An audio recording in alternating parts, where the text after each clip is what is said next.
Well, good afternoon, good evening, wherever you are joining us from. Welcome to the Special Olympics Inclusion Gaming for Inclusion Tournament. Oh, easy for me to say. We're going to get to our three fabulous co-hosts you will see in just a moment. They are here with us. Guys, why don't you give a nice little hello?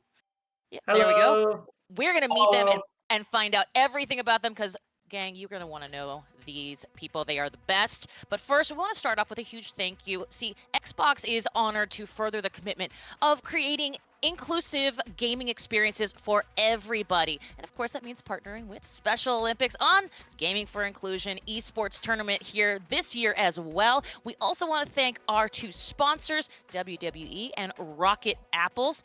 Energy in every bite. Yum. That last part was just me. Anyway, well, let's talk about who we have here and who are going to be alongside and who have been training, who have come alongside our casters, me as a host. They are three Special Olympics athletes who absolutely need a fabulous introduction. We've got Cameron. Oh, Cameron over there. I know where my mic is. Yeah, say hello, Cameron. Love it. Great glasses, by the way, friend. Those look awesome. Oh yeah. Thank you very much. It comes off too, so it's What? interesting. Look at you. Well, we're gonna So see. I Yeah. oh, Oh are no, we doing Cameron. Let's okay? let's talk about this real quick. Actually, you're a resident esports and gaming fan. Yeah, I love talking with you about that when Yes. we were in New York. And of course, you just nailed the boot camp when we were doing that New York trip there. And I was just curious, why is Special Olympics esports division? Why is it so important to you? So I didn't get much into esports when I was younger because it wasn't really a thing. But during COVID, Oh, Illinois brought it all together, and it was really fun to experience and to compete. And I'm so glad to be able to do this portion of it. Um, it's very exciting, very thrilling, and it's meant a lot because it's kept me busy, and it's like a sense of stress relief, whether it be for Special Olympics or I'm just gaming with my friends for esports. I mhm. can just vent off to them. I love it. Plus, I know you live in the Discord channels, and that is definitely a Yes. great community. Well, Lily, by the way, this is our resident pro host and interviewer. She's got like so much experience outside. You've talking about interviewing athletes for your high school, for your community college. Oh, and by the way, gang, the Chicago Cubs. Oh, I'm sorry. So Lily, I gotta ask, why are you so excited about sports? I'm excited because I have not played video games before, and this will be the first time that I'm broadcasting and shoutcasting, as I would say. Doing broadcasting esports is definitely a fun thing to do. It definitely is. And you do such a good job interviewing and talking with athletes that I cannot wait to see what happens when you and I co host together here in just a little Hmm. bit and when you co cast with Spaceman, who you'll meet shortly as well. And listen, Billy, let's round it out, my friend. He's got the cool headset. He's got the great blue shirt everywhere and the belts. We have to talk about the belts. Of course, something that we should all know about Billy. Oh my gosh. You have served on 6 different Special Olympics councils in New York. You have been doing so much with Special Olympics this your entire life. I mean, man, you have so much experience here. How do you think that kind of prepared you for like co-hosting, co-hosting, co-casting and being like a leader here now in this esports division? Yeah, no, I've done so much with Special Olympics. This past few weeks ago, I was in New York City representing the Health Council, and I saw Tim Shriver Oh, from yeah. SOI and the people from the Golisano Foundation. So I was telling them a lot about the esports and everything, and it was nice. And being on these 6 councils and being the first ever Rocket League champion That's and right. represent and gotta bring the belt. So that's what they're going for today is the belt. That's right. And of course, So yeah, Billy, we're talking about you as a champion. You are doing basically what most esports casters have done. They started off as a champion and now they're transitioning to on camera and I'm so excited to see what you do. I will say this audience, Billy has had some epic one-liners and it makes you laugh out loud, so you're going to want to stick around for that for sure. Speaking of sticking around, and Billy, I'm going to start with you here real quick. We've got the Celebrity Showcase. So this tournament that you're watching us do right now, oh, it leads to something, Billy. What does it lead to? you get to play with a celebrity next week. I mean, you got anywhere from WWE, Xavier Woods, New Day, and you got all the football guys from Jamal Charles, Matt Collins, Devon House. I mean, it is a blast, and it's a once in a lifetime experience. It is, absolutely. We're all hoping that Billy could bring that belt with him through TSA, but we'll see what the security says. Either way. And Lily, listen, you just heard Billy talk about all of these NFL players, and you being from Chicago, I know you're a fan of the Cubs, you're a fan of the Bears, you're a fan. However, you said to me earlier today you are a fan of all football teams. Is that correct? Yes. Yes. I love it. But you're excited then to see and talk to these NFL players, I gotta imagine, right? Yeah. Yeah. I love it. Okay, and lastly, Cameron, Celebrity Showcase. You're coming to LA. You're going to be going from, super cold to 70 degrees. How are you feeling about the big trip, and how are you feeling about today's competition? So I'm looking forward to my trip to the West Coast. Be my first time going past Duluth, Minnesota. Wow. and looking forward to it. First time in LA. I'm really hoping it's a good experience, and I can't wait to do the celebrity showcase. Today's matchups, though, are very intriguing. Looking forward to seeing some great shots, some great saves, some overall well-rounded play, and maybe a couple of long shots too. So that'll be good. Ooh. You heard it here first, team. This is definitely something that we are looking forward to, and certainly something that our co-casters and our co-hosts that you're looking at right now are going to be a part of every single portion of the action, and certainly there will be a lot of that. So I think now might be the best time then, if we're cool with this, I'm going to hand this off to our resident RLCS expert host, caster, amazing person. You know him as Sean Rogers or Spaceman. For that, I'm going to go ahead and throw it over to you there, Sean.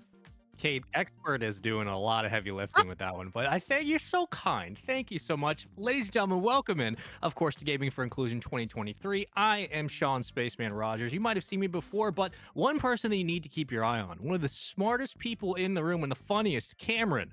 Welcome in, brother. How you feeling? I'm feeling great, Spaceman. Glad to be here. Really looking forward to calling some awesome games with you.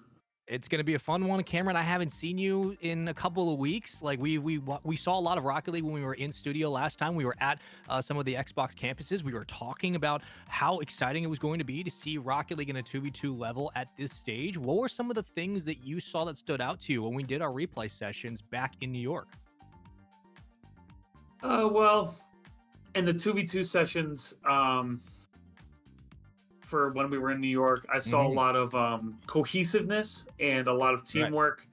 Hopefully we get to see some of that here today. But then again, you also want to see some of the players kind of branch out, take those risky shots, or make that incredible save. And it's a whole cluster of things you want to see going on in an event like this.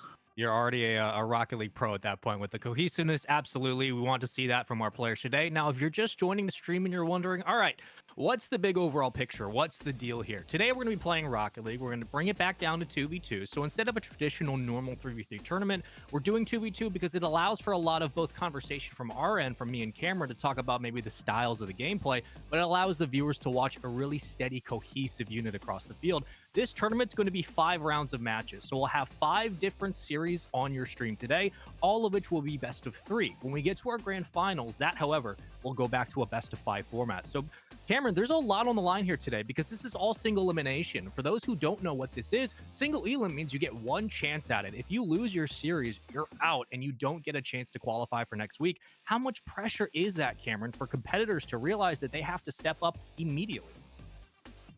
Well, I would say for quite a few of the people in the higher bracket, it's a lot easier for them to cope with it. Right. Because they're usually pretty good at it. People in the lower bracket, it might be something new to them. Me being a former Rocket League player, and I do every once in a while still play, it was hard for me because I'm not the most right there with you. coordinated with the buttons. Yeah. But it was always hard feeling that loss, whether it be a That's right. 0-2 loss or you lose in the third game, which I did quite often. Cameron, listen, as a commentator, we don't have to be super coordinator. We can just, we just talk really well. We make funny jokes and people laugh, and that's what's great about it.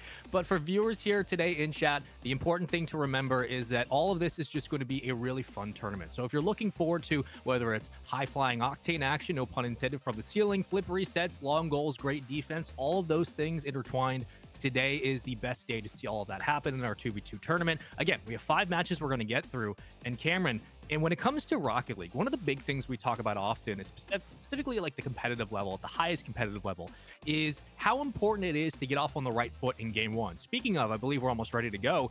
Cameron, when it comes to a game 1, how important is it for your teammates to be on the same page and to make sure that you bring your best foot forward because you only have 2 games to get it done? Right, exactly. So for the teammates to be on the same level, you need to make sure everybody's got the game plan. That's right. You know who's doing what. You need to figure out who's staying mid, and especially for 2v2s, because there's only 2 people, you want to make sure you know who's playing defense or staying mid and goal. And then you want to make sure you have the person who's the striker being able to get that ball in the goal. And listen, if you can do all those things in order, the way Cameron just told you to do so, you will be successful here today and you will earn your trip next week to the Celebrity Showcase. So this is not just about having fun with playing Rocket League, or that's about 90% of today's tournament. The extra 10% is that we want our competitors to compete and qualify for a chance to go out to LA next week, where they're going to be competing with some major celebrities, one of which, of course, being Xavier Woods, who's been bouncing around the Rocket League sphere, been bouncing around the gaming sphere for a long time. Cameron, we're going to see some big time celebrities compete with our Rocket League pros. It's been a nice unison from the sports world to the esports world. What's it been like for you to see those two different sides of competition come together? Oh well, it's amazing to me that people who play professional sports, where I've only played like Special Olympic sports, that kind of thing. It's been amazing to see and hear, as well as heartwarming to know that Sure. they're including themselves to help us be included. And it's really heartwarming that these people from professional levels are doing these things with us and helping out, and like next week calling games.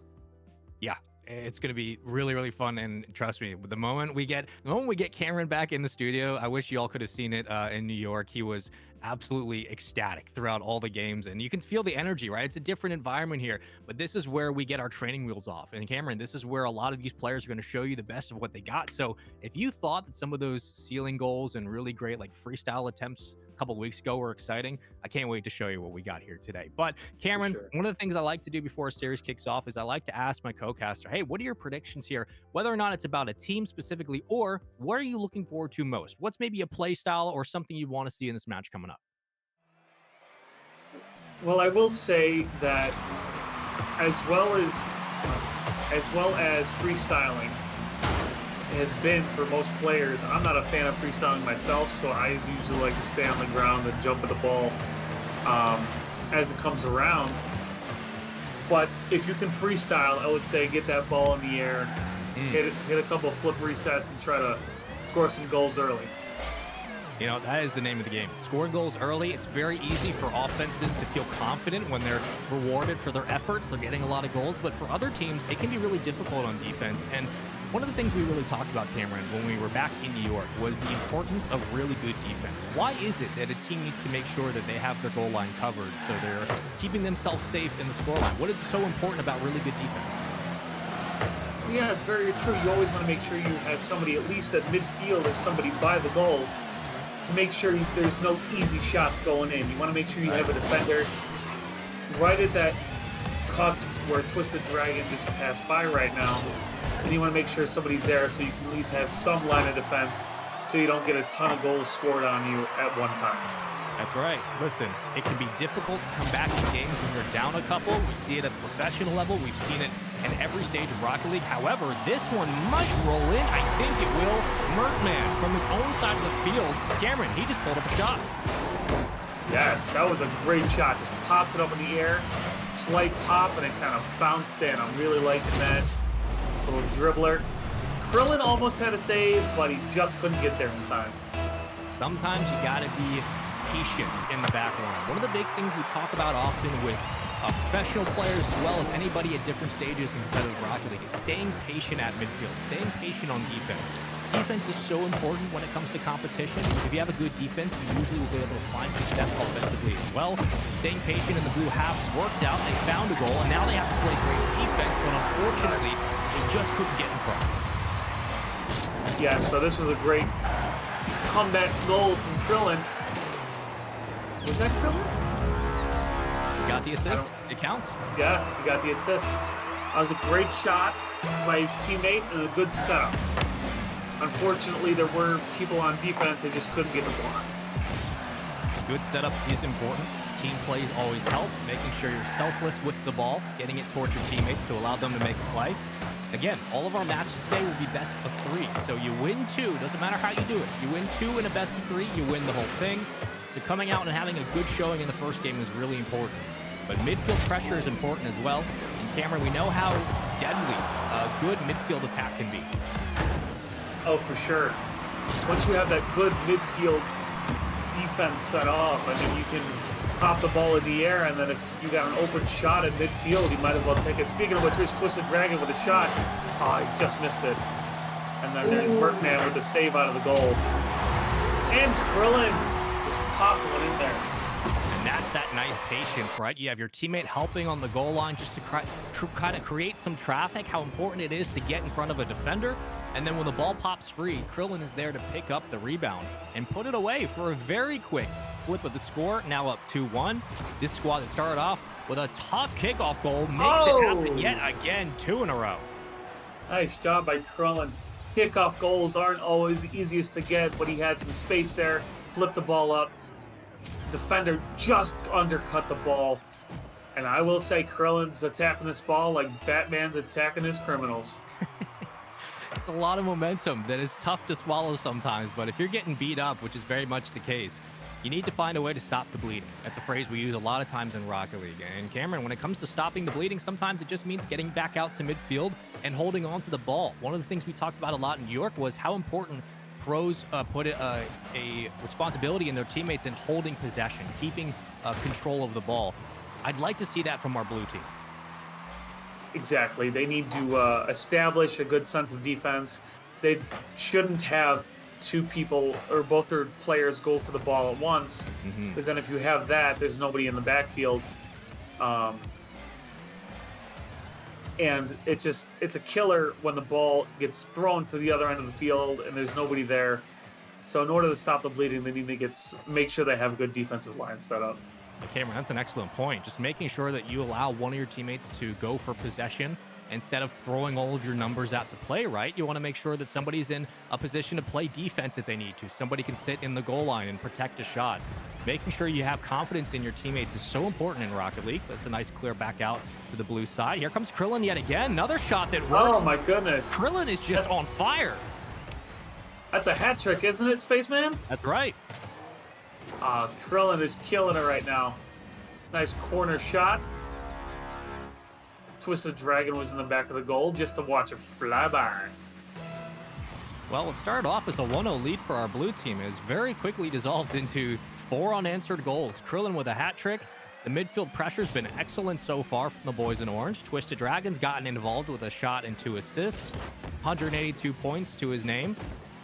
And this has been quite a stomping in game 1. And Cameron, again, one of the things that we hit on quickly in looking at some of our professional gameplay in New York was how quickly games can go by, right? You never quite know when you're going to get the best shot in the game you play, but you have to be ready because you lose time off the clock. Speaking of, there's only 49 seconds left. This game 1 is coming down to the wire for the blue team. Yes, it sure is.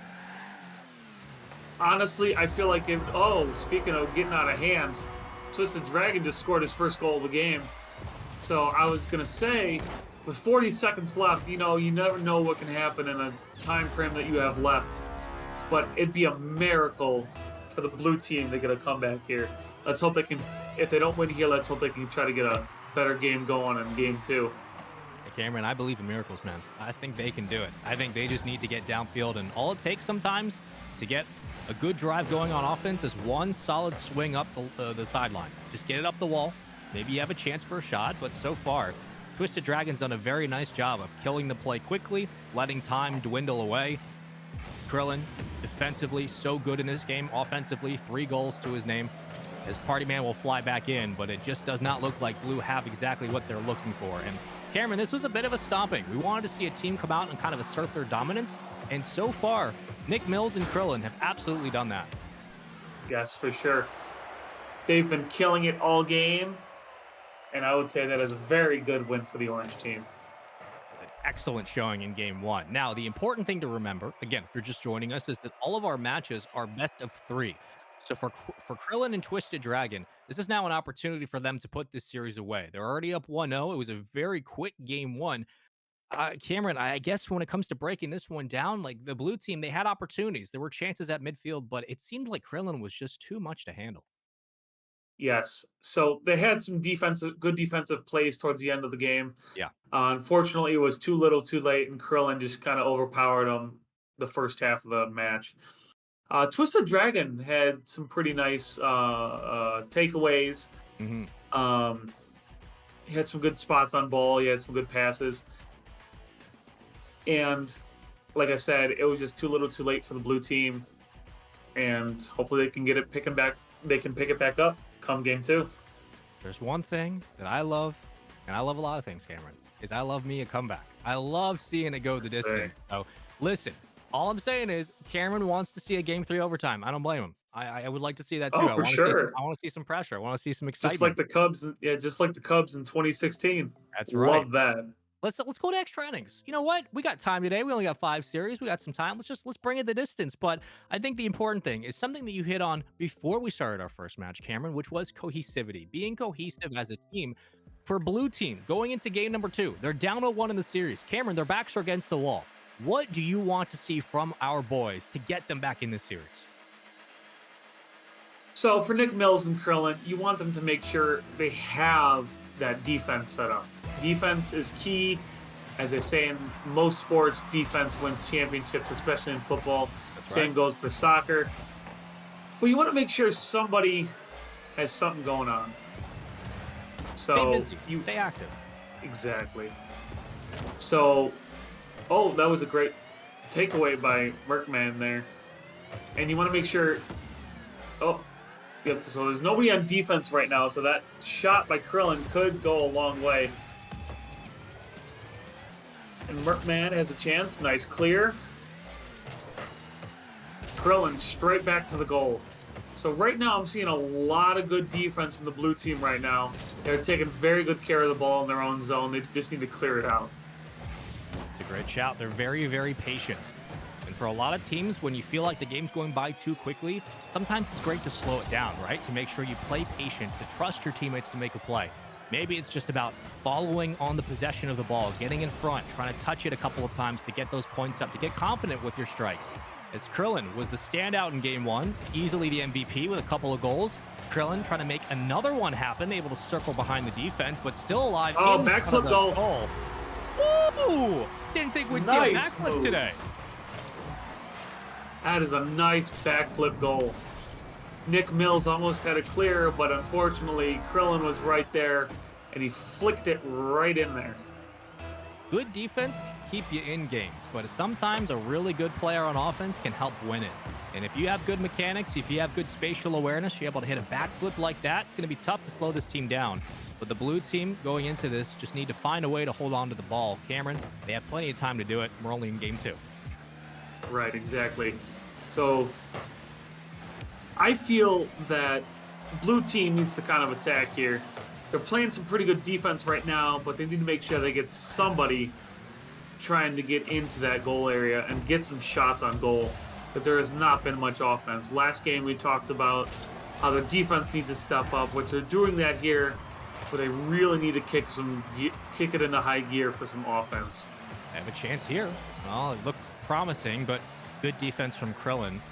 And yet again, the orange team will escape with possession. Now it just comes down to what they can do with it. Here comes a challenge in the front of the key, but taken away. Krillin still trying to make something interesting happen. Will leave off on the ball. And now here is an opportunity for Merkman to get involved and for this blue team to find some success. Right, so Merkman had a good clear there. Unfortunately, it was hit right back to him. I feel that orange team, Krillin and Twisted Dragon and his teammate have really been holding a lot of ball possession, and oh man, they have just been killing it with ball possession, and they've been driving the ball around a lot of the field. Right now, just kind of a dead ball right now. Mertman trying to pushing it downfield, kind of dribbling it towards the center. And there's Krillin again, I believe, with a clear. Corner of the goal. Mertman just missed it. And there's Twisted Dragon with the second goal of the game.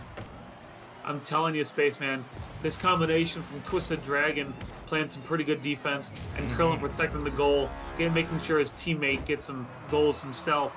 It's been a really good cohesive team so far. That's right. It's been a lot of trust, Cameron, and that's what you want to see from two players, regardless if they're playing 2v2s, 3v3s. You just want to see trust from your teammates. But now we enter into a dangerous territory for the blue team, because now you're down to under 2 minutes. There's still plenty of time. All it takes is one good swing upfield, one good opportunity, and this might be it. Maybe a breakaway chance on the clear. You need some boost to keep the play alive, but they have to find a way to start getting some offense going. Because Cameron, they don't have a lot of time. You got a minute 30 to work with. And a counterattack breaks out, and that one is just wide. Nicely done on the defensive side to keep the ball out. Yeah, it was a great job by, I believe that was Mertman, making sure that ball at least hits the edge of the goal, not going in. I will say, blue team is still having some... Oh, shot by Krillin and another goal. That's just tough to swallow sometimes. You do so much to get downfield. You do so much defensively. You think you have a chance to escape. You think you have an opportunity. But oh, goodness. Does a player creep up on you when you're not expecting it? They punch it free.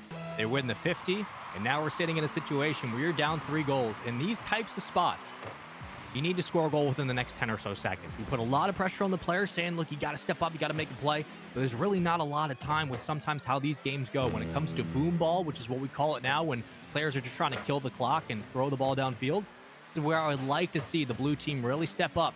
And if they get 1 goal, it's absolutely possible. Oh, for sure.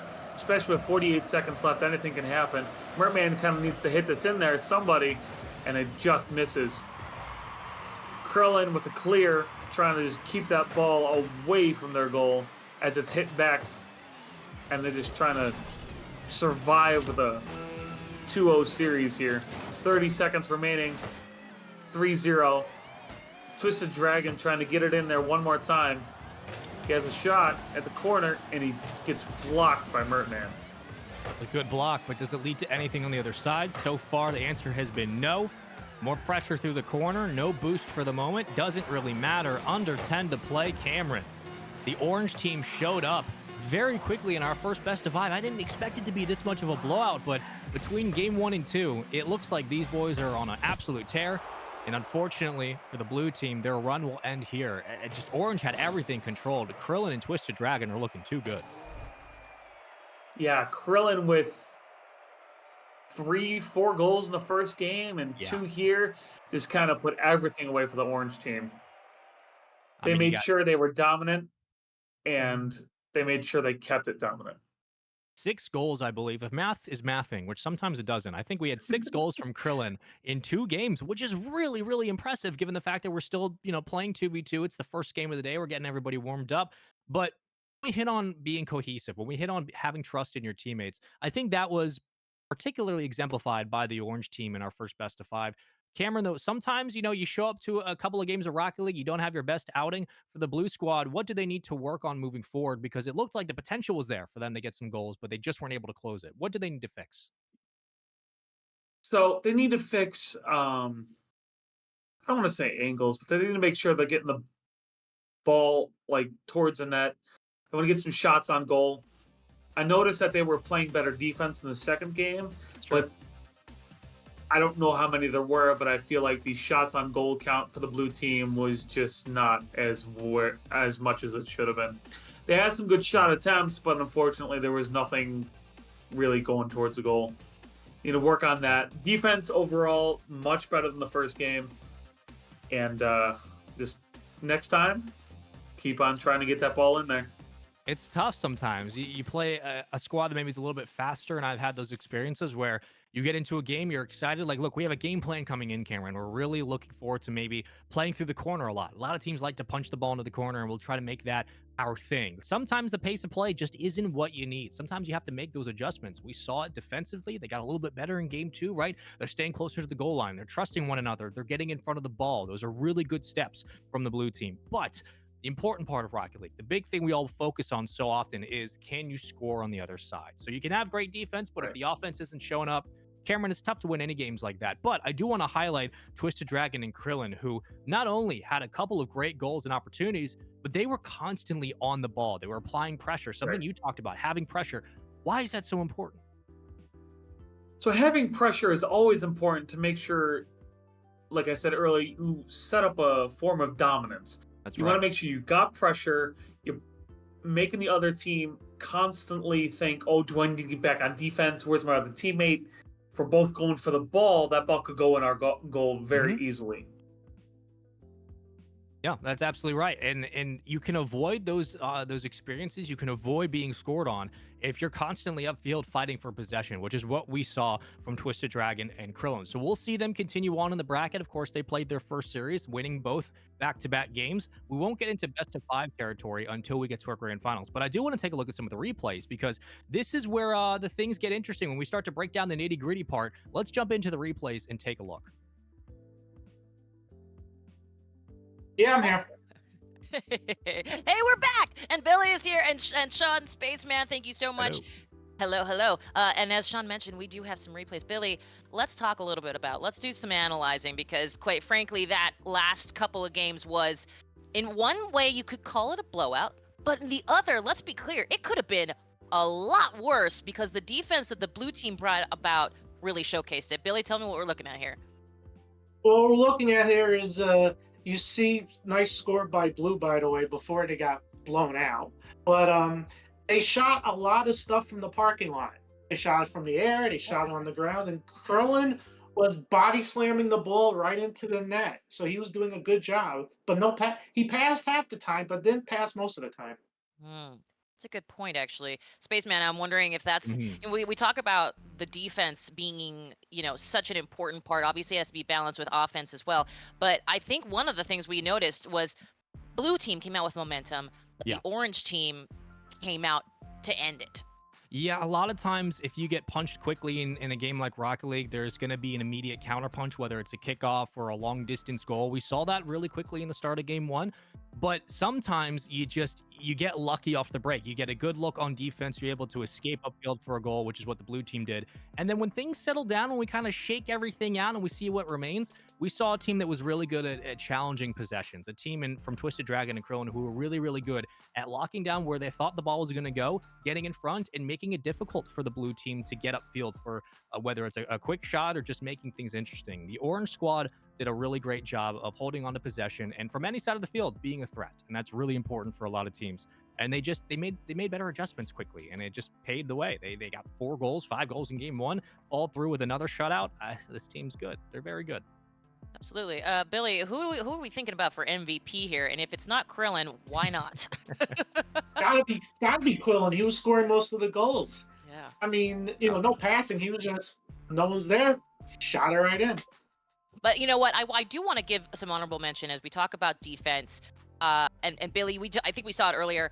Mertman, I'm trying to remember. Mertman, I think it was, had a clutch save in the 30 seconds before the end of game number 2.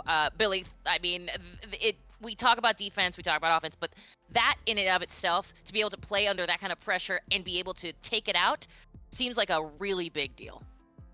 No, it was a big deal. It was. And for those of you that don't know the rules of Rocket League, it's like football. The ball has to go all the way in the net. It's like football. We go across to the touchdown. It has to touch the plane. That's what it is in Rocket League with the ball. See, this is listen, Spaceman. I'm Hey, just telling you right now, Billy's coming for your job. He does. Oh, he's not coming. He's already had it. I'm just That's here fair. to fill in for the day. Yeah, he's already got it. But this is what we talk about when one half of the equation today is like really great. We're gonna get really great defense, really get great offense in the first couple of rounds. It's gonna take players some time to warm up, and once they do, I expect maybe the games will be a little bit closer. But sometimes, just this is the way the cookie crumbles. Rocket League can be a very brutal game when you get behind, and putting a lot of pressure on your teammates is tough. I will say, and Billy, we're going to talk to you more, obviously, later on. You're going to be co-casting, but something to remember here, folks. Billy won this championship in Rocket League, so we're coming to you from a guy. There he is! We're coming to you from a guy who knows what it takes to perform under these bright lights for sure. But hey, listen, we have got more Rocket League. We have got more from Special Olympics. We have got more all around coming up right after this. Having confidence and taking risks are both important because you can't really do one without the other. New technology can help people discover that they can do almost anything.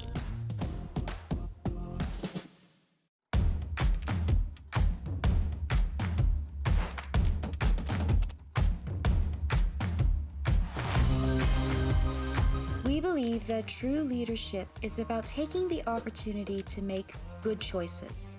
Choosing to better ourselves so we can better our communities. choosing to put others first and lead by example. At Special Olympics, we are guided by the best leaders we know. They are our teammates, our coaches, our colleagues, and our friends. We are so proud to be an athlete-led organization, guided by principles that start with a choice. As athletes, we choose which leadership roles we want to train for, working to gain the knowledge and skills we need for success. Through the unified leadership approach, we educate leaders without intellectual and developmental disabilities to value and learn from people like us, and to create an environment where everyone can succeed. Together, we create meaningful opportunities to lead and influence, bringing the benefits of true inclusion to our local programs, our workplaces, and our communities. We know that athlete leadership works because we live it. As athletes, we are storytellers, sharing our unique voices through our posts, videos, photographs, and speeches. we are advocates fighting for acceptance and inclusion in a world that often overlooks us. And we are decision makers, setting direction from our board of directors all the way down to local leadership, and we are out there making choices for the good of everyone. In these and so many other ways, we show the power of diversity each and every day. Special Olympics is helping to recognize, encourage, and build the leadership skills of athletes like us. Respecting and valuing our experience, Our ability to lead, And our capacity to make good choices of our own. We believe in We athlete believe in leadership. we believe in athletes' we leadership. believe in athlete leadership. Let Let us us lead. lead.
Welcome back to Special Olympics Gaming for Inclusion Esports Tournament. I'm, of course, joined by the illustrious Billy here, who is our esports athlete and co-caster, co-host, somebody who has been following along with this tournament so far. And Billy, we are only coming into match number 2, but my gosh, those first 2 games from match number 1, they packed a wallop. Yeah, they did. They packed a lot of wallop, lots of scoring. Not that much defense, but it was lots of scoring, body slamming in the net. It was shooting from the parking lot. It was perfect. That's one of Billyisms, is the shooting from the parking lot line. He threw that to us when we were in New York meeting together, and my gosh, the entire place erupted. It was fabulous. Let's talk about this for a second here, Billy. You saw the first match. We're coming into match number 2. As a former winner here in this championship, you know what it's like to try and perform under these really extreme settings. Talk to me about how hard that is. Talk to me about what it's like to be in that winner's spot. Well, you got to win 5 games in order to get to the final. So that was very difficult. And now, with the way the game's played and everything like that, it's stressful. As long as you practice most of the time, you'll be fine. Yeah, you'll be fine. I love it. I think, Billy, one of the best parts about, and we talked about this off camera, was you are doing exactly what so many esports players have done. You win a championship, and then you come on and cast. Talk to me a little bit about what you're looking forward to for co-casting, because you have some experience now that we were in New York. Talk to me a little bit about that. Well, I can't wait. I've never shoutcast before. This is my first time doing it. I had a huge kick out of doing it back in September, and I get to be in your stomping grounds next week in beautiful LA. The weather's going to be horrible, but I can't wait to be on the West Coast and shoutcast with you guys, including Kofi King. Not Kofi, excuse me. I like Kofi. Xavier Woods, his stablemate in the New Day. So I can't wait to be with Xavier Woods, hang out with him, because I'm a huge wrestling fan. As you could tell. Show it. There you go. By the belt right here. Just casually hanging out with the belt there, Billy. But I love that. And you know what? I will say as well, something to remember, that we also have a quick housekeeping. We've got an ASL channel. So if you'd like to join us and watch the ASL channel, Kaborski's over there throwing down, doing some incredible work as twitch.tv/XboxASL. We're big fans of that channel. So Billy, I mean, you've got all this experience as a leader in Special Olympics. Now you got experience as a champion of Rocket League. What are you going to do next? And what does it look like here for you as a WWE fan? You mentioned Xavier Woods. I know there's a lot of other people on our Celebrity Countdown. What do you think is going to happen this next weekend at our Celebrity Showcase? I have no idea, but the people that are doing the Rocket League, today, you get to play with a celebrity, you get to meet with a celebrity. That's like a once in a lifetime. That's like winning Powerball, which I never have won Powerball. Me either. It's like 1 in a million. It's like 1 in a million. But you get to play with the celebrity. I mean, I played with the celebrity in 2021, and she was the best. And right now, she's, a women's champion in a different organization. But still, I mean, it was. And who was that, Billy? Was that? Oh my gosh. U.S. Open. Goff. It was a thing. No? Oh, No, I'm thinking of last year. I'm sorry. Athena? Yeah. That's awesome. Yeah. How was she at Rocket League? She wasn't good. So you had to carry the team. I had to carry a team. Rocket League wasn't her sport, so this was her first thing doing it. Because I've seen her gaming streams, and she's pretty good. She never did Rocket League, so it was like me carrying her carrying me. So it worked out perfectly. Awesome. Well, now we're looking in, like I said, to match number 2. What do you want to see? Because we saw some blowouts. Do you want to see something a little bit closer? What are your thoughts on this next match, and what are you excited to witness? I want to see stuff closer. I want to see more defense. I don't want to see these blowouts. These blowouts are ridiculous. I like passing, and I like defense. That's what Rocket League is. When you just score all the time and your opponent's like standing in the net, that's not it. I like more defense, less scoring, and keep it. I want it to go to a double overtime, triple overtime. I mean, I would like seeing that. We would as well. Just make it happen. Let's figure this out. Well, while we wait here for a little bit longer to get our lobbies all in a row, Billy, is there anything you want to talk about? Do anything you want to tell people about your experience with the Special Olympics and the Gaming for Inclusion esports division, this tournament? What has been the most exciting thing for you so far? Well, I got into it in 2021 because of the pandemic and Special Olympics New York. We always try like to think things outside of the box. So this Mhm. was their outside of the box thinking, and I have to thank Kyle Walsh, who I've known for a long time, and my other friend Will Smith, who got me into it through a Special Olympics New York, and my parents are in the other room watching this. And I mean, I tried to teach them what an Xbox is, show them what Rocket League is. My dad gets it. My mom's like, I don't know what you're doing. You know what you're doing? I'm like, yeah, sometimes. But I'd like to thank all of them, everyone in Special Olympics. I'd like to thank you, Kate, everyone in Xbox, and it's a you know it's good. Rocket League, it's a good sport, and just defense and offense. That's what it is in practice a lot. Defense, offense, and those boosts. Those boosts that can make the difference for sure. Well, Billy, I know we're going to hear a lot more from you in just a bit because we get to see you showcase your talent, your Billyisms. But first, we're going to head over to our next match with Spaceman and Lily. Over to you guys. I love the disdain that Billy has for blowouts. He's naturally a Rocket League caster already by heart, just filling in beautifully. Hello, friends, welcome back. It's me. You've seen me before, but I want to introduce a very special someone. That is Lily. Lily, how are you doing? I haven't seen you in so long. How you been? It's going great. I'm excited for this. It's gonna be a fun one, Lily. Look, we did. I was talking about it Yeah. with Cameron a little bit earlier. We were in New York a couple of weeks ago, and we watched some Rocket League gameplay. We sat in the theater. We talked about the important parts of Rocket League, and you yourself have been around. You've talked about being an interviewer for so many years. You have so much sports experience. So, with that, Lily, I have a question for you. For someone who has interviewed athletes of all different ages, ranges, and all different sports, what is something that you've taken away from those interviews that speaks about the high level of competition? What has it been like for you to talk to some of the best athletes? It was fun because getting to do it. I love interviewing. I love it all. So yeah. Listen, you get a lot of different personalities, right? But one of the also things you get is sometimes you get a moment where a player decides they want to pop off, and that's what we like to ask them about. Speaking Yeah, of, and Justin Fields, my face said, just scored already. that's right. He got involved quickly. Justin Fields, upfield, doing all of the damage very early on. The blue team already scoring 1-0. We saw this in our previous series that it was still a best of 3, Lily. The blue team started off hot, but the orange squad came back and put an absolute avalanche on them. Yeah. Well, through the corner, it's going to be tough.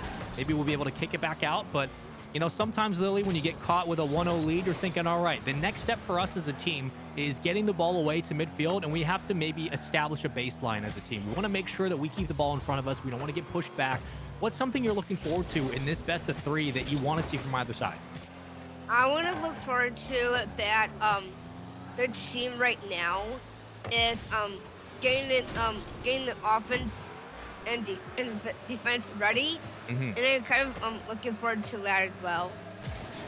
Offense is the name of the game. We've seen it a couple of times today, Lily, and Cameron was talking about how really good offense means getting pressure on the ball. That's something that's really important for a lot of our teams here, is to keep the ball in front of them, make sure they're making a play happen, whether you're trying to find your teammate or getting back to midfield.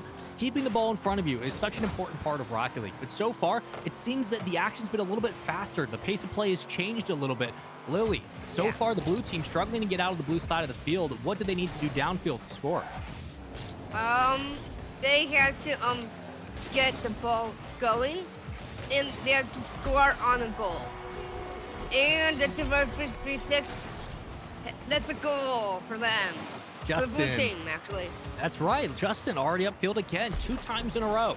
We thought the blue team would get 1 goal and maybe start to pull it back a little bit, play more defense, but it seems that it just has not been the case, as Tommy C and Superman have been absolutely everywhere on the pitch. Dread Silver and John F on the orange side. Down 2-0, Lily. What needs to change for the orange team?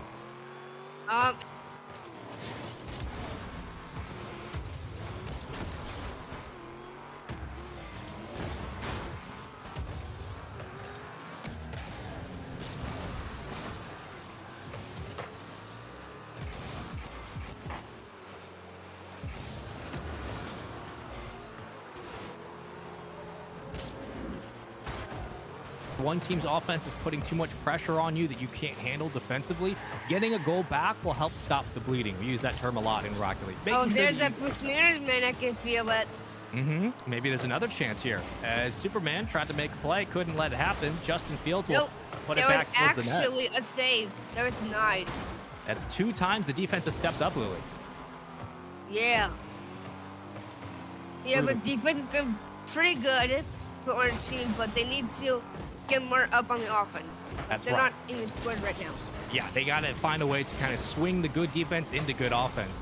And Lily, as someone who has that kind of experience with, like we've talked about, so many different players in so many different parts of the sports world, what is a personality trait you see from players that helps them compete? What's something about all the players you've interviewed that has maybe been consistent across the board? Is it their commitment to winning? Is it their excellence at practice? What helps them win? I don't know. It's a really great to see what they actually are doing, Sure. and it's awesome. And look at that. Joe Silver just scored a goal, actually. They did. They got really, really close upfield. They were able to keep the ball in front. And already, we have ourselves a much closer game than what we started with. So whether or not it changes from the first series to now, hopefully that will be the case. Yeah, it's the first goal for the orange team. No, they just scored the first goal for the first one for orange team. That's pretty good. That's really good. And maybe it's good momentum for them, Lily. Maybe they have an opportunity here to get a second one on the board as they will save it from their goal line. That was a dangerous shot, but it still sits at 2-1. By the way, it's also denied. Like I would say it. That's right. Here's a chance. Ooh, so close to the touch. And into the corner, Dread Silver going to try to keep this one moving. Will grab boost. Has a chance, flying into the play. Just couldn't finish on the goal line. That's actually a really awesome air control right there. That's huge. And Lily, here's a chance and a shot from Justin There Fields. we go. Justin Fields scored again. That's 3 goals for Justin Fields. It's a hat trick. We got 2 hat tricks back to back. It's gotta be a hat trick for Justin Fields, man. Lily, if you had to ask Justin one question right now, he's just scored 3 goals. What are you asking him about his performance in game 1? I would ask him, like, you gotta make a hat trick, like, what's that like? And also,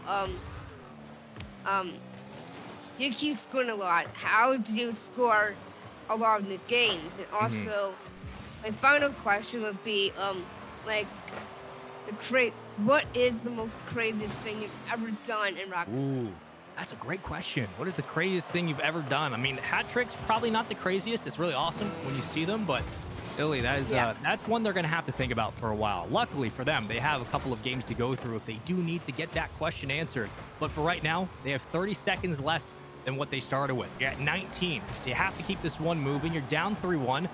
How do they get upfield and score this? The orange team now needs to press.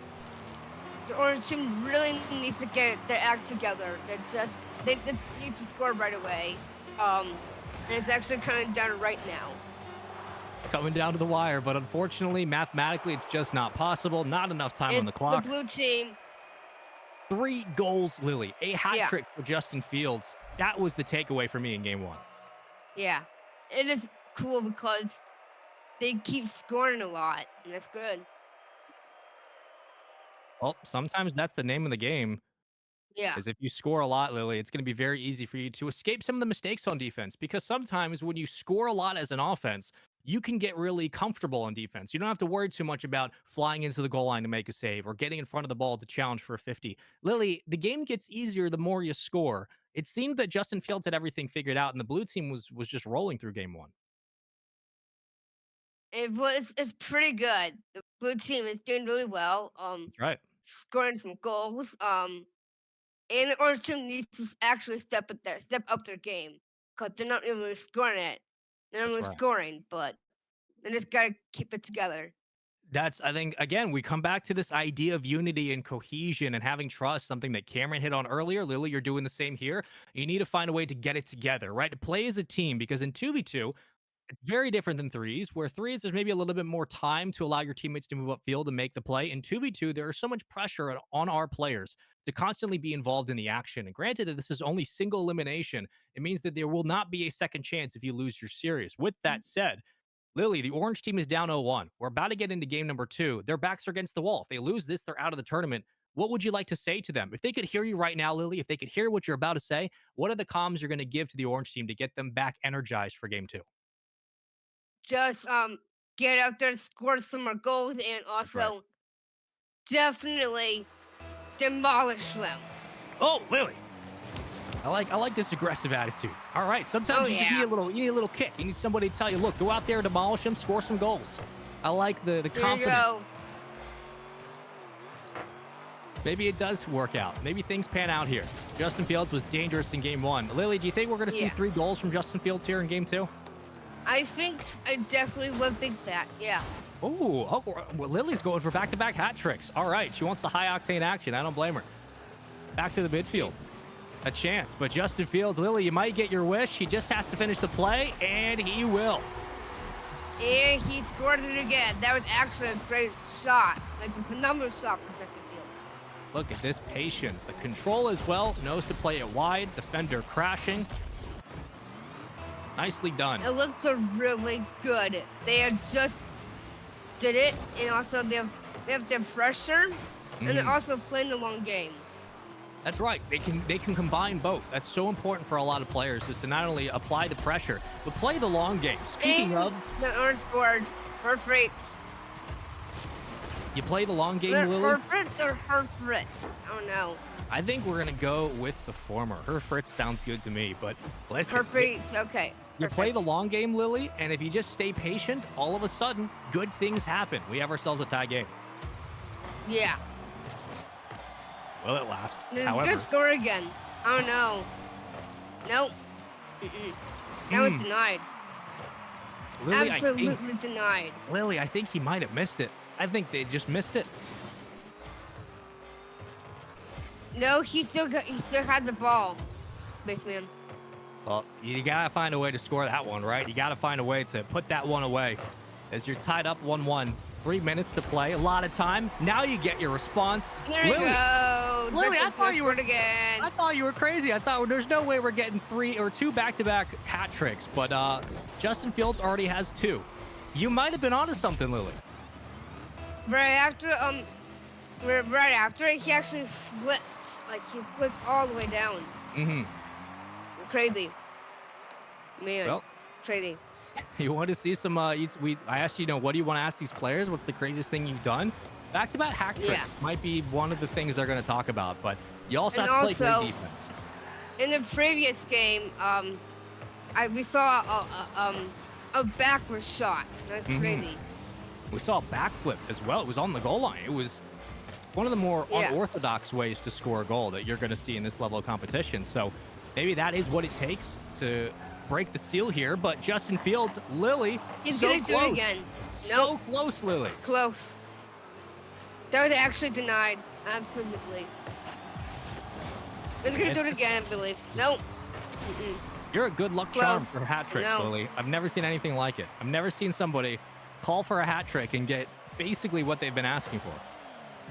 Yeah. Oh, through the midfield. You gotta keep it together.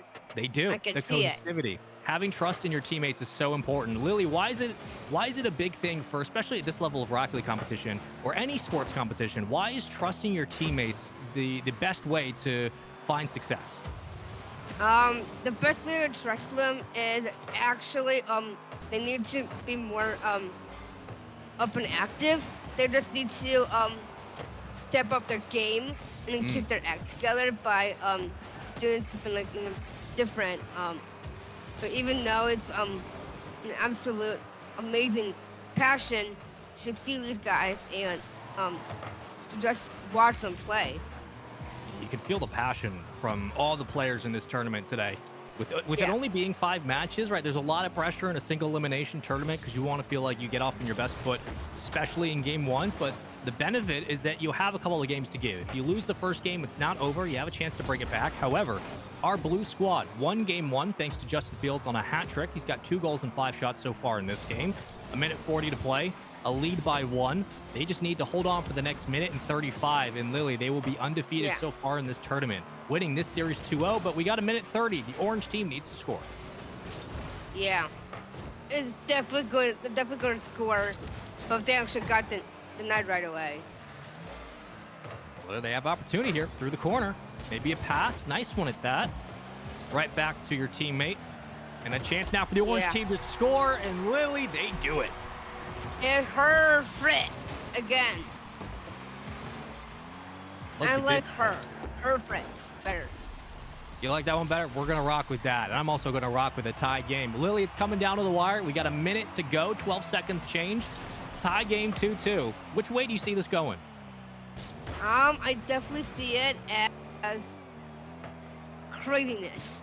Crazy. Okay. Just across the board. I like it. Maybe we'll see the hat trick. Who knows?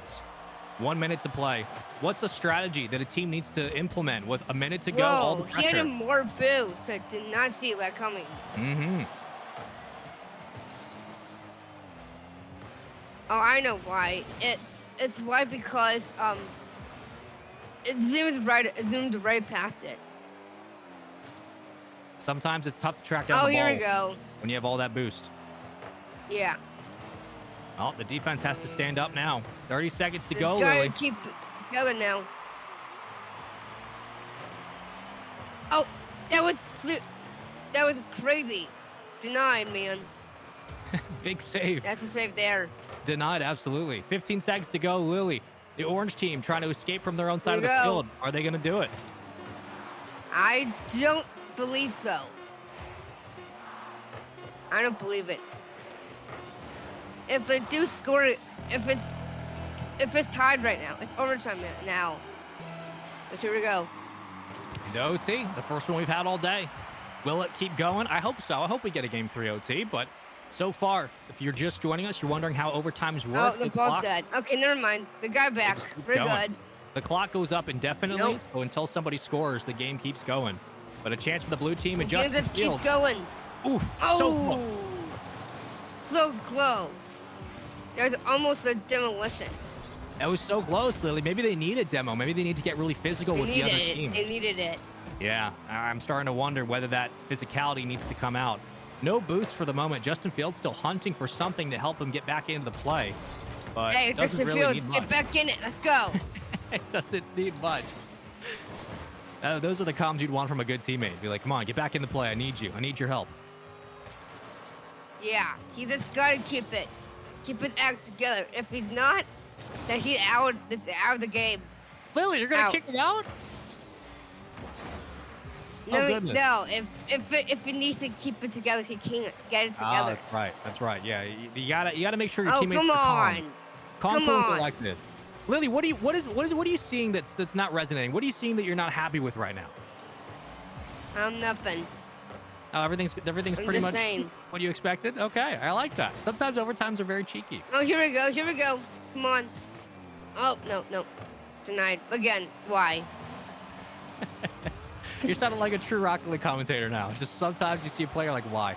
I just gotta get it together now. They got to get it together. It's absolutely right. But overtime keeps going until somebody scores. Lily, we started this game with the blue team up top. They had a couple of goals, 2-1. The orange team could not save it, but they've done a really good job in the latter half of this game, too, to keep themselves involved. What in is this series. going on with them right now? You know what? I think they're feeling the pressure, Lily. You've interviewed a lot of really competitive people in your lifetime. Sometimes the pressure gets to them, right? You got to make sure you don't make a mistake. Oh, I saw that coming. Did you see the He hat scored trick, Lily? again. Did you Scored see the again. hat trick, Lily? You I did. saw it, yeah. You predicted it, No, Lily. It was actually a long shot. Like, I couldn't see that coming. Didn't see that coming.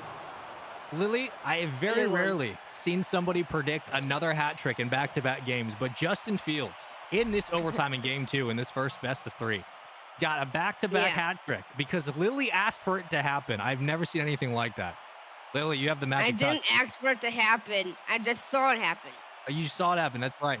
Your clairvoyancy is shining through, Lily. Yeah. But listen, sometimes the games can be a bit of a stalemate, right? You get two teams that are kind of locked in place, and we don't really know what's going to happen. In that overtime, Lily, a couple of times we saw the ball kind of roll into the corner. We saw it roll towards the goal line, and you said out loud, "You're like, what are we doing here? What did you want to see in that overtime that eventually came true? What did you want to see that maybe you were wondering, like, why aren't the teams scoring? What was it about that overtime that stood out?" I think it was just that Justin Fields has got to score right away, or the blue team might not win.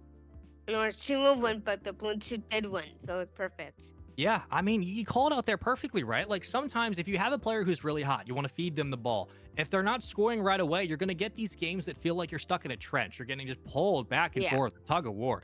And if you go to an overtime, it can be very difficult to bring yourself out of that situation. But Lily, you called it perfectly. You talked about, look, we want to see a little bit more from some of these players. We want to see them get a little bit more Yeah. aggressive, having trust in their teammates. Lily, we don't oftentimes get to interview players, but after that one, we just saw one player score 6 goals in 2 games, a hat trick in back-to-back games. If you're going to be Yeah. able to interview them, what are you asking Justin Fields about his performance? Like, It's a tough one. yeah, very tough one. Like, how did you feel about that performance? Like, how did it go, and how did knowing that the hat tricks are pretty cool. Mm-hmm. I mean, he stepped up, Lily. He was kind of the big key drive on offense for that squad. And in back-to-back games, we have had 2 teams closed out in just 3. So to start today, when we talked about we had 5 best-of-5s to get through, of course, 5 series to get through, and the grand finals being a best-of-5.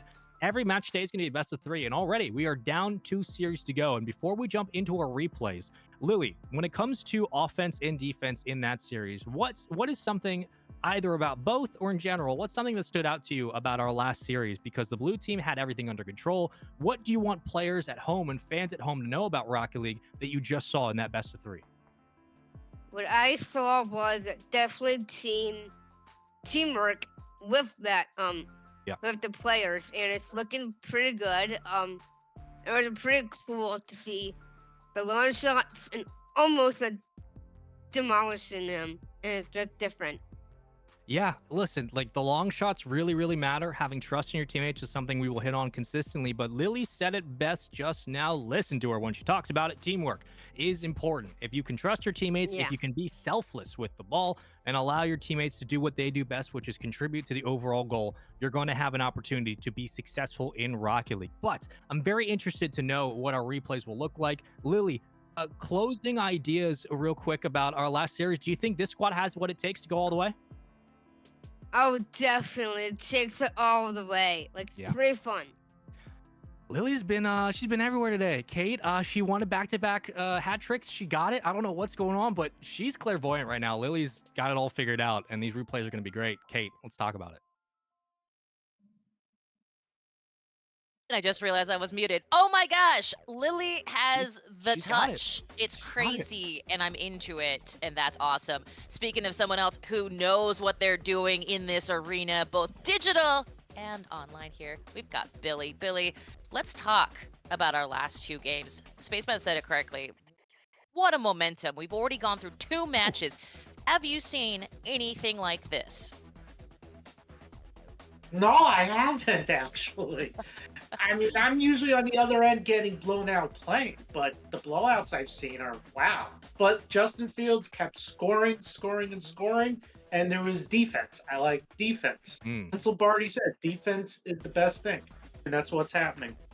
Absolutely, and I was gonna say we'll see game number 2 here shortly, because Spaceman and Lily really showcased what the big deal for game number 2 was, and that had to have been OT. Have you ever, as of course our former resident RLCS, our former resident Rocket League winner here, how have you ever approached an OT? Have you ever gone to overtime, and how did you get it out? I think my locals, the Special Olympics New York, had an esport thing. We went to like a 10 to 15 minute Rocket League thing, and we won 4-3. You say nonchalantly, of course, of course. For the longest overtime as possible, of course. Yeah, and we won it. We just closed it out because he's the champion. That's right. But listen, sometimes, Billy can talk about it as well. Like one of the things we talked about consistently was the teamwork, and if you can translate good offense to good defense, what that can spell success-wise for a squad. It's tough though when one player kind of stands up, when a player walks out like Triple H, just brings a steel chair and says, you know what, this one's over. It's on me. I'm going to win it for us. That's what we got from Justin Fields in this series. Yes, absolutely. Absolutely.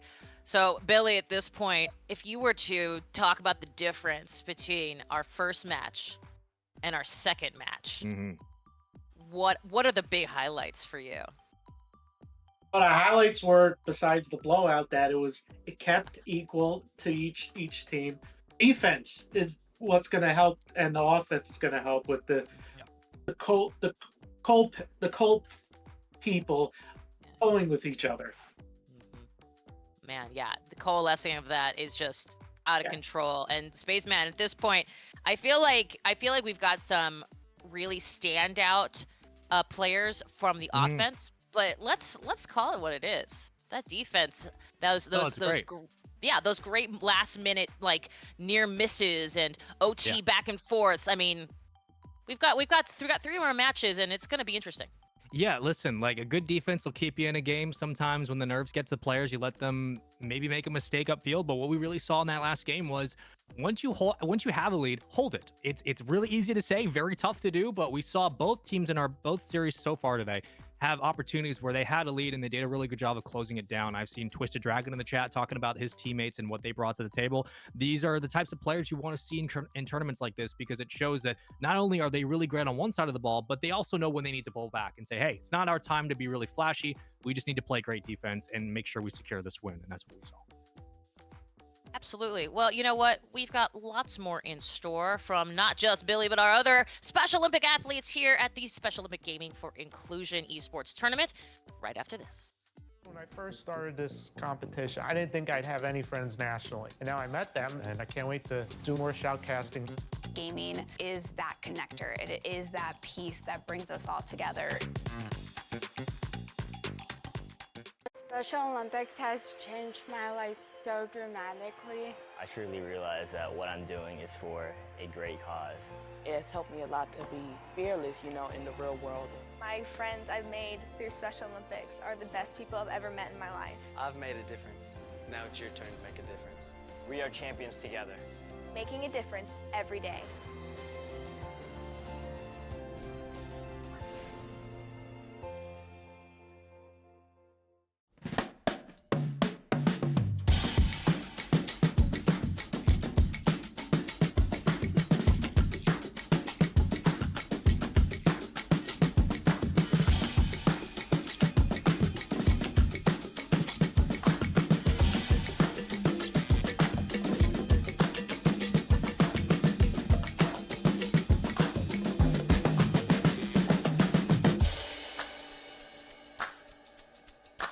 Changing the world is a contact sport. And when it comes to changing the world, there are no better athletes than the athletes of Special Olympics. Every day around the world, Special Olympics athletes come to the playing fields to learn, to grow, to compete, and to win. The Special Olympics Athlete Oath embodies this spirit. Let me win, but if I cannot win, let me be brave in the attempt. At Special Olympics, we envision a world where everyone belongs, where bravery triumphs, ability emerges, skills grow, laughter invites. The human spirit is unleashed and the world is changed. One volunteer, one fan, one doctor, one teacher, one athlete at a time. Founded by Eunice Kennedy Shriver in 1968, Special Olympics is led by millions of athletes with intellectual disabilities in 170 countries, each embodying the beauty of difference. And Special Olympics athletes compete in over 100,000 competitions a year and World, Winter, or Summer Games every 2 years. Special Olympics is an everyday opportunity to make a difference in the world, bringing together people of all abilities to create a world of respect and inclusion. We're a global network of families who share inspiration, hope, and understanding. We're coaches, volunteers, and community builders, reaching out to children and adults who might otherwise be forgotten in some of the most remote parts of the world. And though sports is our engine, Special Olympics is so much more. We're changing the world in many different ways and in many different arenas. We're Special Olympics Healthy Athletes, the world's largest public health organization for people with intellectual disabilities. We're Special Olympics Healthy Communities, changing how governments, businesses, and policymakers address the unmet health needs of adults and children with intellectual disabilities. We're Special Olympics Unified Sports, helping to build relationships and understanding between people with and without intellectual disabilities. We're Special Olympics young athletes, unlocking the power of sports for the youngest children, ages 2 to 7, and their families. We're athlete leaders, trained and empowered, demanding respect and leading by example all around the world. Through the power and joy of sports, Special Olympics is revealing the champions in all of us. Come play with us. Together, we will change the world through sport.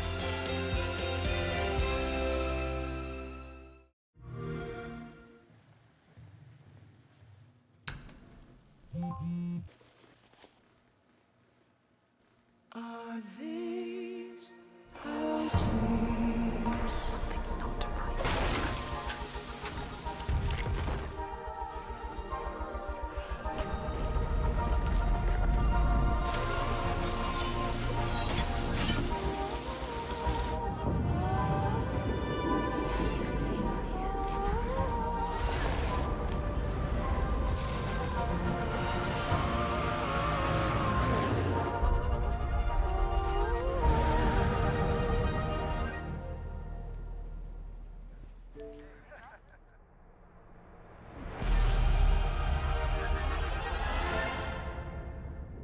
These are our dreams.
was this match like? It was awesome. Like getting to say the boost management, also demolishing them. Nice. Ugh, you had some Lilyisms for sure. Demolish, deny. And we saw a lot of that. Yours got to go. This got to go to overtime for the first time in this tournament. What was that like? Pretty cool when I said a lot of stuff like that, boost management and stuff like that. Yes, Spaceman is the best for sure. Well, let's talk about something real quick here while we're waiting for our lobbies to get ready for this next round, our third round of 5. I heard you got an award this week. Yep. What'd you get? I won the Yes I Can award for Custom for Exceptional Children for school community actually. That's awesome. Yeah. I know you also are up for another award. What is this? It's a national award for gosh. this as well. Of course. Gang, if you don't know, Lily is busy bee. She does everything, including a lot at her community college. Lily, I know that you are also you do interviews for Player of the Week. What's that like? It's actually called Athlete of the Week. Excuse me, you're correct. I love it. So what I do is I interview athletes, and what that is like and every other question, like when you start playing sport and a lot of like sport stuff. Yeah. But also really fun questions, and also the most question that I ask a lot of athletes is the one word, and one of them said it loud, which I didn't know that was a word until then. And then yeah, that was fun. Nice. What one word would you use to describe this last game? Definitely a strong mental mind. Wow, gotta keep that mentality strong. I like it. I think that's a good Yeah. call. So we have a lot of people joining us on Twitch that are watching, that are excited, that are not just from Special Olympics, but from all over the world. What do you want to tell them about this experience that you've had so far? It was crazy experience. I love it so much. The esports is super fun. Back in New York, I had a lot of fun. And getting to go to LA was gonna be super fun. But I have never, ever been to do broadcasting in LA because this is my first time going there, and I can't remember why I'm always there for. Well, that's excellent. We cannot wait for you to come and be a part of our Special Olympic Gaming for Inclusion Celebrity Showcase. That's happening next week, folks. Make sure you tune in. You're definitely going to want to see Lily and the rest of our athletes. But Lily, now it's time. I'm going to send it over to Spaceman. Are you good with that? Let's go for it. There it is. Denied, demolition, destroy. She's all over the place. She wants everybody to pay the price on the field. I don't blame her. Hello, you've seen me before, but I want to introduce somebody very special. Billy, my resident wrestling expert and somebody who loves video games. Show him the bell one more time, man. Yeah, that's right. Billy, welcome in, brother. How you doing? Hey, brother, what's going on with you? I'm excited to have you here, man. We got some good Rocket League coming up. I believe Game One's ready to go. One of the things that we enjoyed talking about in New York a couple of weeks ago was, of course, the spectacle of wrestling. And one of the things that I told you was that Rocket League can be very much like a spectacle, can be very high-octane action, higher up. Here comes in with a steel chair. What is something that you want to see that we haven't seen yet in our first 2 games? Is there a gameplay style, a standout, a performance? What are you looking forward to in our series? I want to see a close game. I don't like these getting, as I said before, I don't like seeing blowouts. You know, I like seeing rock bottoms, tombstones, choke slams, body slams into the net. I like seeing those types of defense and stuff. Chat, listen, for those of you who are joining us for the first time, by the way, remember there are 5 series to go through, all best of 3s until our grand finals. It's best of 5. But if you're new here and you don't know, that not only does Billy have a WWE belt, but he is also our resident Rocket League champion. That is correct. He is a tournament winner of this specific tournament. Billy, what experiences did you learn from competing in this, and what should people know about your tournament run? Because you walked away with the championship. Yeah, well, I didn't know I was going to do this in Special Olympics New York Institute in 2021 because of the pandemic. And I got into it, wasn't an esport person, and it's worked out so far. He says it so casually. He's the champion in our lobby. He is the one who holds the title. And now it's up for everybody else on the field to potentially earn theirs. But this is where things get interesting in our game one. It's a best of three. You win two, you move on. You lose two, you go home. Single elim. Billy, so far today, we've seen a couple of players step up, really. It's been Krillin, and looking back, of course, in our last game, we had Justin Fields scoring 2 hat tricks in a row. Do we see that same success here in this series? Just scored from J Plaza, scoring it from the parking lot, and yep, absolutely, I'd like to see that in this game. I mean, I think we're going to get a really good showing in this best of three. Of course, this continues on for our single elim bracket. If you're wondering how things are going to go, stay tuned with the stream. We'll keep you updated. But all these players are competing for a chance to go and compete with celebrities next week at the Celebrity Showcase in LA, where you will see Billy, Lily, and Cameron both live from studio commentating the matches. You don't want to miss it. It's going to be a fun one. But getting into this one, our Orange squad already starting off with a 1-0 lead. Dark Assassin and Jay-Z gone pro. This squad I'm very much looking forward to watching. I think Dark Assassin has a lot he brings to the table. But on the other side, waiting to see when the defenses will really step up today. Billy, it seems like it has been an offensive showcase from both teams for most of our series. No, it has. I've seen in the other games, I've seen blowouts, I've seen scoring. Defense. Defense is the key. As long as you keep with the defense, you're all good. It's absolutely key. And when we looked at some of the matches we saw in New York, the thing that you pointed out quite often was the aerial game, and we see it here yet again. Once again, the aerial. If you're good with the aerials, I'm not. I can barely get off the field 5 feet. But with the aerials, as long as you do the aerials in the air, no one's stopping you. That's right. Listen, I'm right there with you. This is why we commentate. I can barely rotate properly, but some of these players are really good at kicking the ball up into the air and following through. What do aerials bring to the equation that maybe somebody who's watching Rocket League for the first time doesn't expect? Why are aerials so important? Aerials are so important because you can get off the air much quicker and do all these interesting aerials in the air. Like you can shoot from the ceiling. I mean, come on, I always wanted to do that. Shoot from the ceiling and you're upside down and it works. I mean, I try it, but I can barely get 5 feet in the air. So it's like It's working, tough. but not working. Yeah, it's really tough, right? Now, for those who maybe are wondering, well, Billy's a champion. He's already gone through this gauntlet before.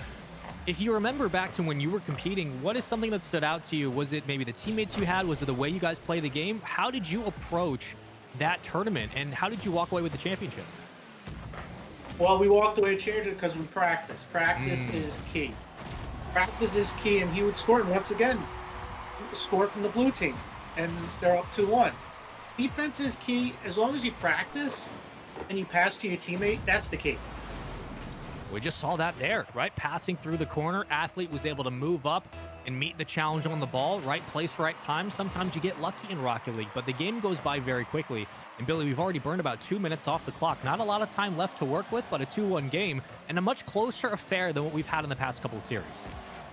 Oh yeah, absolutely. In the past couple of series, you've had blowouts. You had a 6-0, 5-1, and the other game was 3-2. And this one, Stephanie scores again, 3-1. So it's gonna be might be blowout in this one too.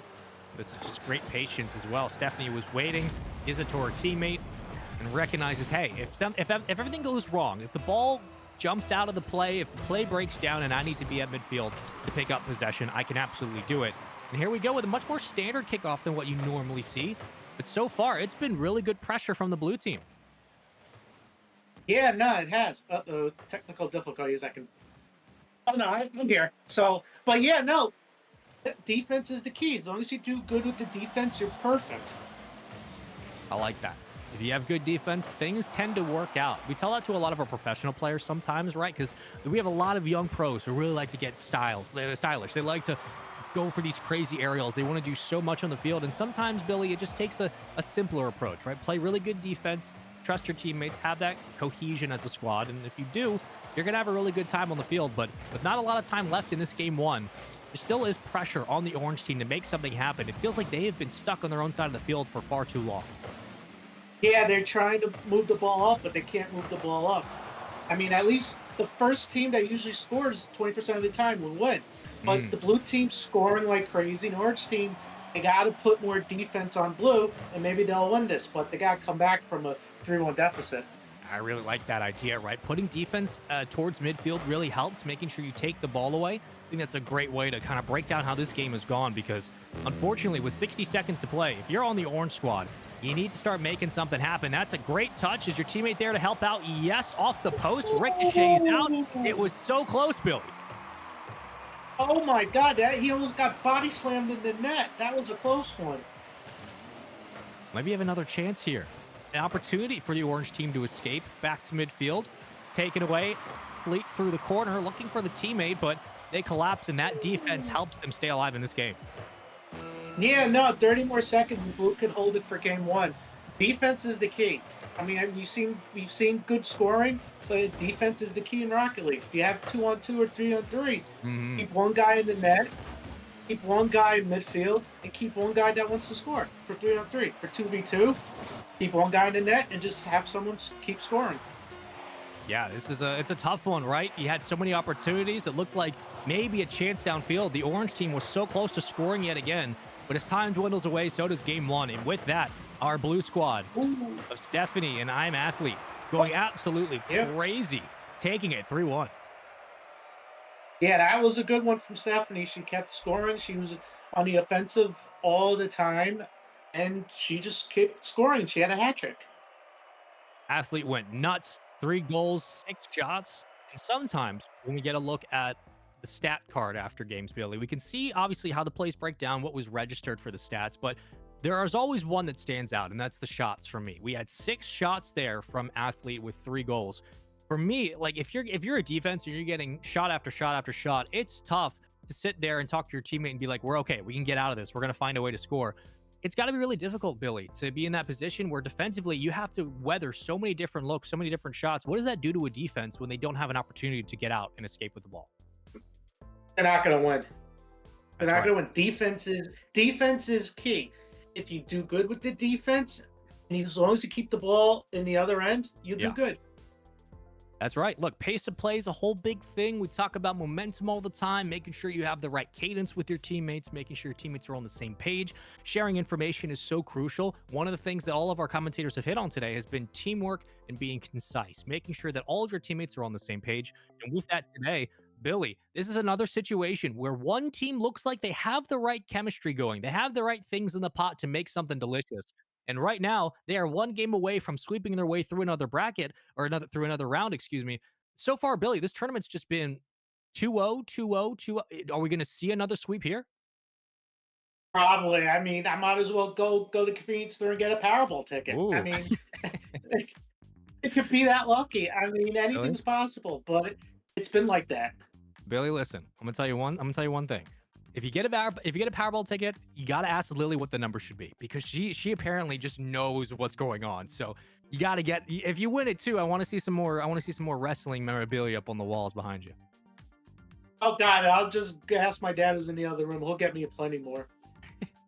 I love it. But for those who are not maybe going to be as fortunate with the lottery, one thing we can absolutely hit on is how important it is to have good rotations. This is something that's pretty much universal across Rocket League. If you're able to get the ball back out to midfield, and then you can start to communicate with your teammate where you want to go, whether you want to go to the opposite corner, whether you want to play the ball off the backboard. It seems like these players are very stable with playing in the air, and if that is the case, rotations are so important in Rocket League. It's not enough just to play great defense and play great offense. You have to make sure that when the other team is bringing the ball upfield, you're meeting them on the challenge. You're getting up in front of the ball and you're contesting a little bit. We haven't seen a lot of that, but Billy, I think that's credit to the blue team just being way too fast, way too much in the air, and they seem like they have all the pressure right now.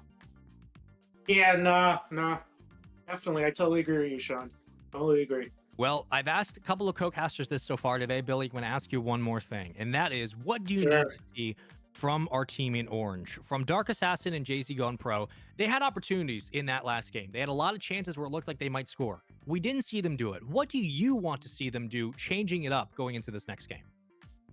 They gotta not be afraid and keep score. I like that. That's what they gotta do. That's what Rocket League is. If you score as many times as possible, you win. If you don't score, you get blown out, just like they are right now.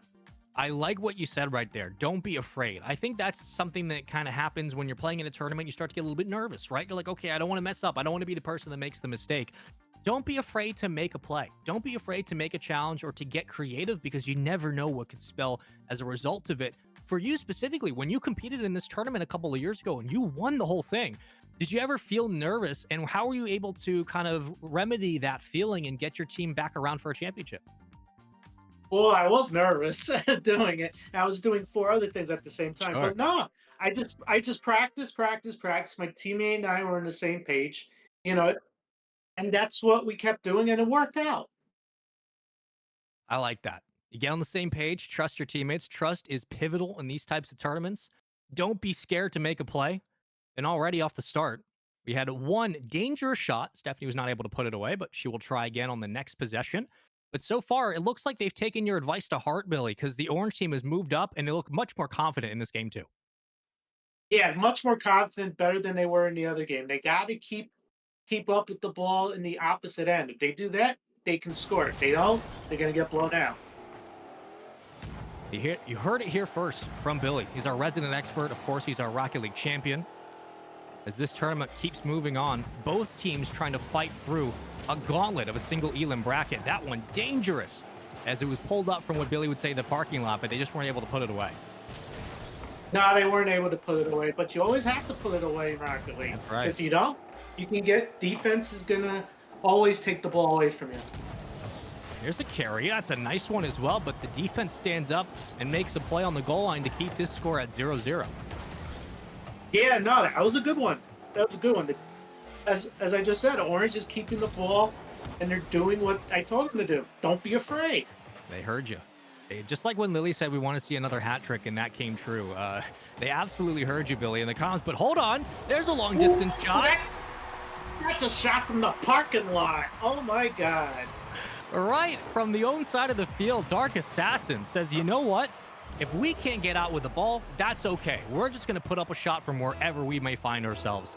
And the orange team have their first lead so far in this game, let alone the series. Can they keep it rolling? They got to keep rolling. They keep scoring and scoring. We can have maybe take it to game 3. I would love to see it go the distance. Billy, I would love to see a game 3 overtime. I know the players probably don't want to go that far. It's a lot of nerve-wracking decisions, but hold on. A pass off the backboard. An athlete notches up their 4th goal of this series. Yeah, geez. If there's an MVP in this tournament, it's got to be athlete. Body slamming in the net, rock bottom to the net with the ball, and they keep attacking. You know, sometimes when a big wrestler goes down, the crowd gets into it, they get really excited, and they try to get the wrestler back up on their feet to make a play.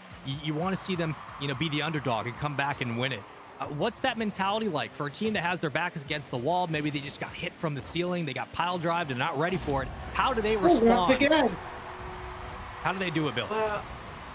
They got to respond. They got it. Adversity.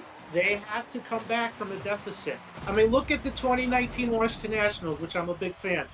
They didn't do anything. All of a sudden, Right. 2019, they won the World Series against the Houston Astros. Everyone was writing them out. Yeah, I don't want to see the orange team get written out, but the blue team right now is picking up steam. They're like the 94. They're like the 94. They're like the Chicago Bulls back in the late 90s. This goal, I mean, this is very much a Chicago Bulls goal if I've ever seen one. That's just disgusting from Stephanie. But Billy, you just made me very happy because I'm a Nationals fan. So I appreciate you bringing that reference back into the broadcast. Thank you very much for letting me relive the glory days of my team that's now struggling. But listen. Yeah, same here. I appreciate it. You always know the right thing to say. But sometimes when a team looks like they have everything working, when a team looks like there's finally an opportunity to move downfield, whether it's Jay plays or whether it's Dark Assassin, things look like they're clicking. The blue squad steps up and they score 3 goals. Now your backs are against the wall. Billy, if you could be in those comms right now, what do you have to say to the orange team to get them back in this game? Keep the ball in the other end. Keep scoring. Scoring is the key. If you just do like what you're doing right now and not keeping the ball in the other end, you're not going to score. But you can come back from this deficit. I mean, Stephanie right now is scoring like crazy. She's shooting from the parking lot. She's shooting from the garage. I mean, anywhere. Stephanie's finding a spot for the ball and she's slamming it in. Yeah. You know what? One thing we talk about often at the professional level that, sometimes you don't see it necessarily in different skill levels between Rocket League, but it's really nice when it shows up is placement. When players have a really good handle on where they're going to shoot the ball and how they manipulate the space, how they're able to slot it into the upper right part of the post. Those are the opportunities that rarely come up in games that when you capitalize on can really break a defense down. The placement so far in this series from our team in blue has been absolutely fantastic. And whether or not they close out this series, we got a minute 46 until we find out. But right now, they are in prime position with all of the advancements they have made in their counterattacks upfield. Billy, they got the steel chair. They got the cell locked down. They're coming up the runway. They look like they're just going to end this thing. Yeah, they're just going to end it. I mean, that was a nice shot from Orange, but they're just going to end it. It's a figure four, or as Ric Flair would call, woo!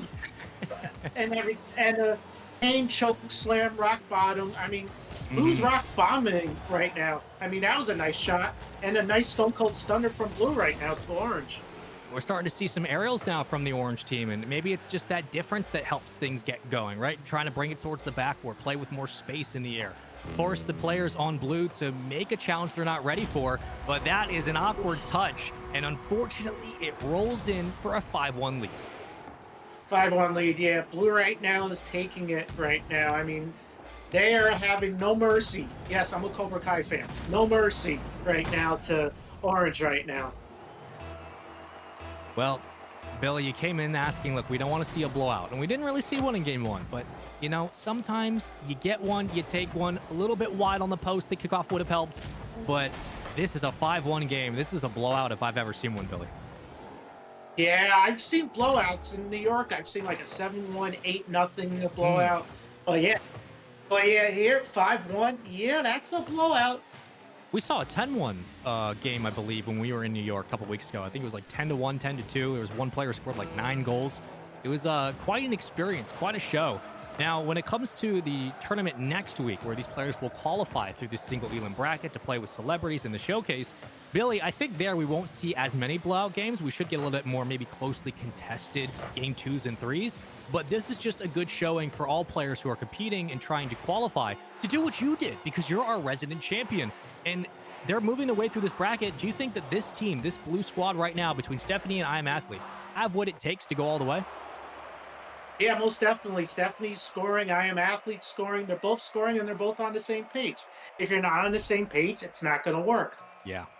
Yep. Well, listen, if it comes down to just making sure that you guys get together and have the teamwork in communication, make sure you guys are same page. Let's hit on it a couple of times. We'll continue to do the same thing here. Make sure you are trusting your teammates. Don't be afraid. We saw that here in this series.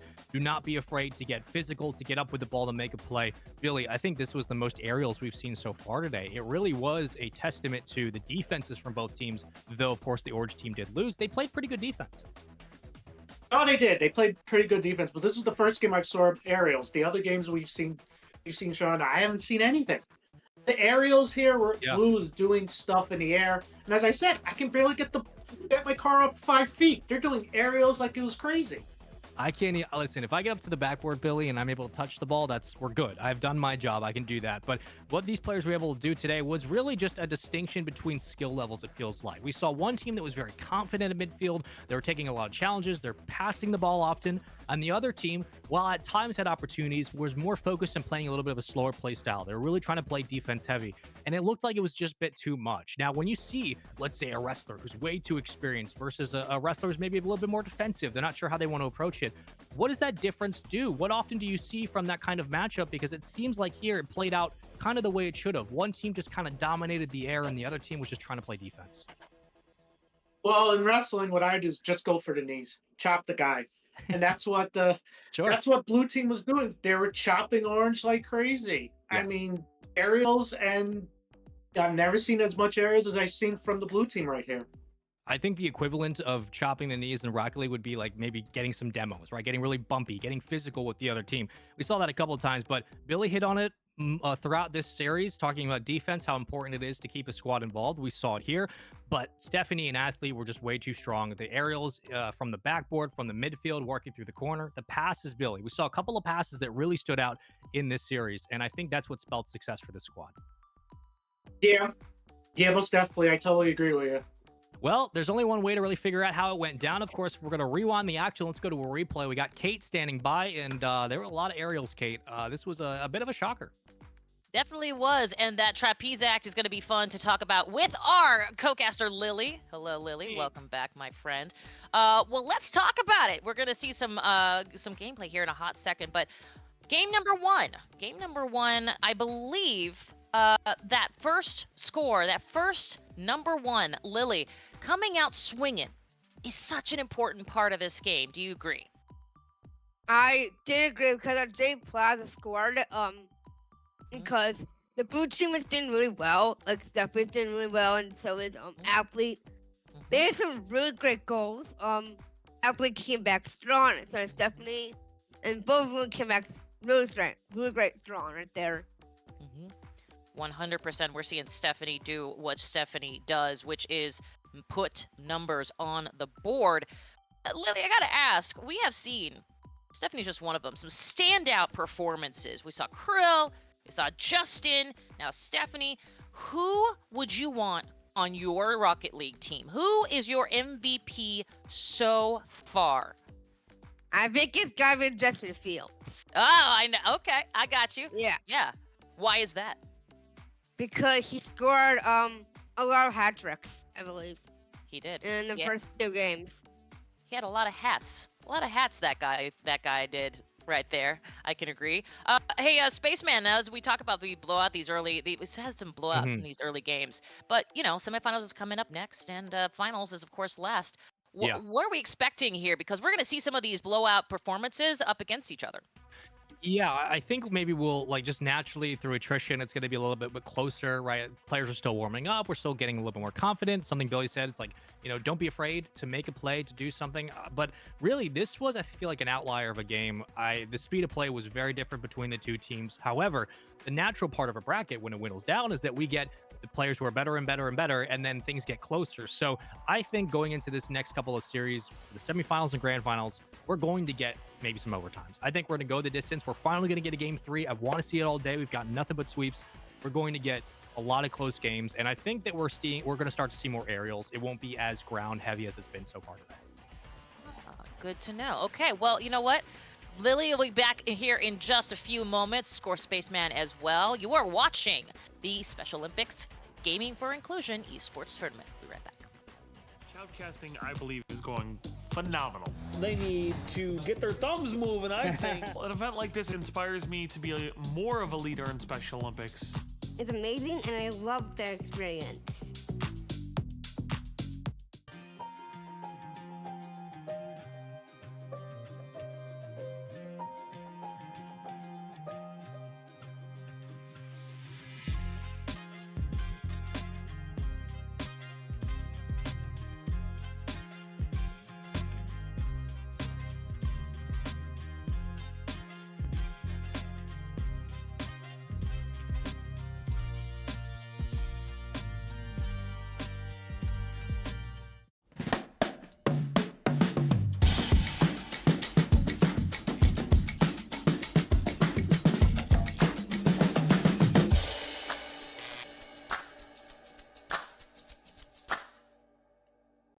I wasn't chosen for the team. Now, I captain my team. I was not included in playground games. Now, I'm going to World Games in Berlin. I was bullied. Now, I do motivational talks at schools. I was not included. Now, I'm a global ambassador for inclusion. Don't limit us. We will break through your expectations.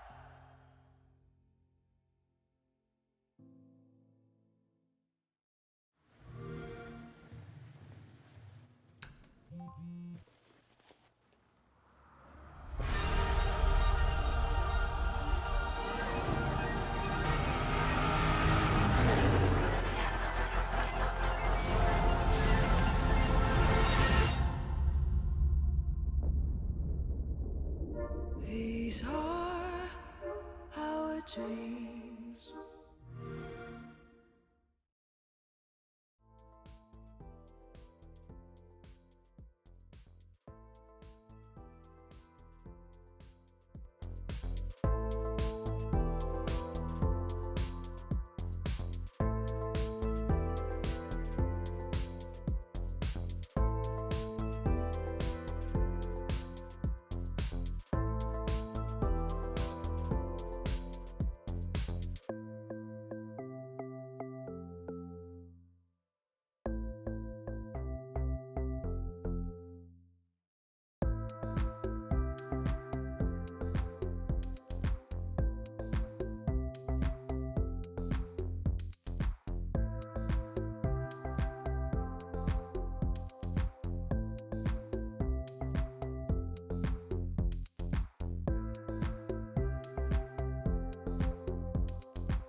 Hmm. Why, welcome back, everybody. Billy, maybe you should welcome us back. What are we doing? Where are we? Right now, we're in the, looks like, almost in the semifinals right now. That's what it looks like. Almost in the semifinals for Special Olympics Gaming for Inclusion esports tournament. We're featuring Rocket League, of course, and this co-caster to my... Wait, I keep doing that wrong, Billy. I'm so sorry. I do this thing. Exactly. You have been around this action. All three of our casters, our athletes, have been around this action, and you've seen some blowouts. We've seen some really great defense. We've seen some aerials. We've seen quite a bit. Billy, who do you think at this point is making it into those finals? It's got to be Stephanie.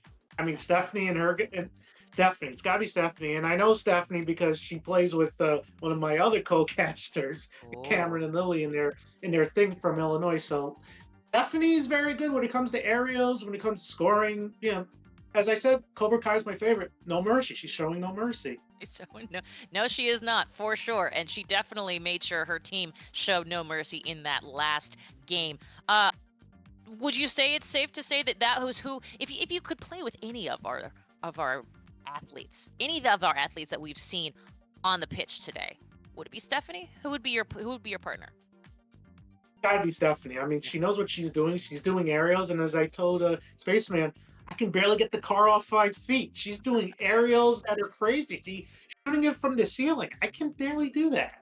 She's basically a circus act at this point, right? She's doing the trapeze without the trapeze. It's very impressive, for sure.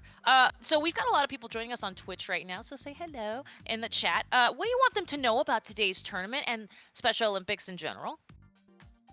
Special Olympics is very nice. I've been part of Special Olympics since March of '99. My parents founded, which is archaic now, a phone book. Oh, I love it. Well, I've had so much fun. I have so much fun with it. I've been a part of it since '99 on 6 councils for Special Olympics. So I'm busy doing that, and I can't wait to be with Kate.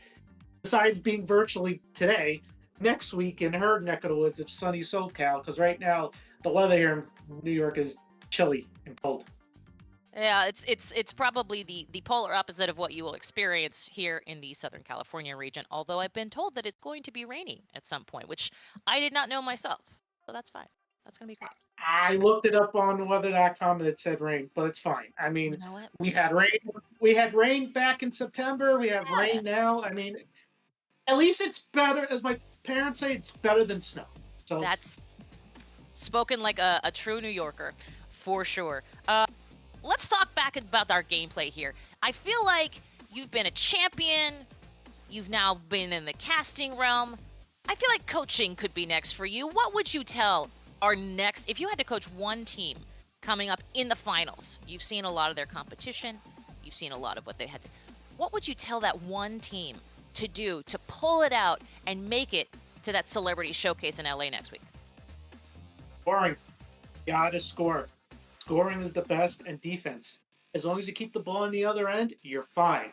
If the defense doesn't work, it's not. And you co-insist with the other person. As long as you practice with them and keep scoring, it works out. I love it. You also mentioned a Spaceman. I want you to repeat it here. You mentioned that there's some real fundamentals of where you would put, if you were to coach, where you would put your players on a 2v2, which is what we're playing with now. Where do you put them on the field? I put the player that wants to score on the face-off, the other player that just wants to hang back, put him in the net. 3v3, it's kind of different. You have one in the net, you have one in the middle, and you have one just keep scoring all the time. Simple as that. I do love it, Billy, how just direct and straightforward you are with these coaching tactics. That's excellent.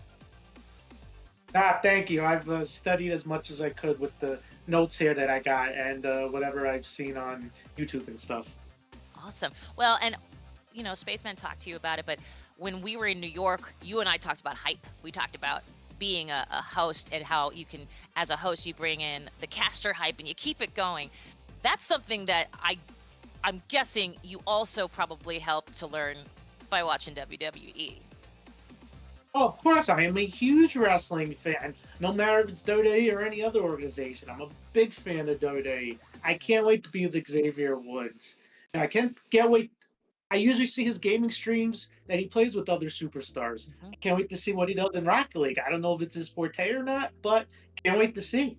I mean, we've got some celebrities who are going to be throwing down with our partners, and I'm going to be fascinated to see what we do. And as someone who obviously has won this tournament with a celebrity before, I mean, if you are talents, if we get to that point, and you're going to give a if you're going to give yourself some, like, if you're going to give that partner, that player, that athlete something to think about when they're playing with a celebrity, what is it? Oh, practice. Practice beforehand, offense and defense. Those are the main top keys for Rocket League. I love it. I will say, how do you feel about as we go into these next? I will say this. Any final words? Because we're going into the semifinals, Billy. We're going into when it counts, when things are necessary. We're gonna do or die here in a minute. Any final words before we jump into gameplay? I wish good luck for these two teams because these two teams can make it or not make it. Score, score, score, and defense. Those are the keys. Those are the keys indeed. Well, I'm gonna go ahead and hand it off to Spaceman, who's gonna take it the next mile. Kate, listen, I'm just gonna say Billy's got something cooking there with Stephanie Athlete. They look great. They could absolutely make it all the way.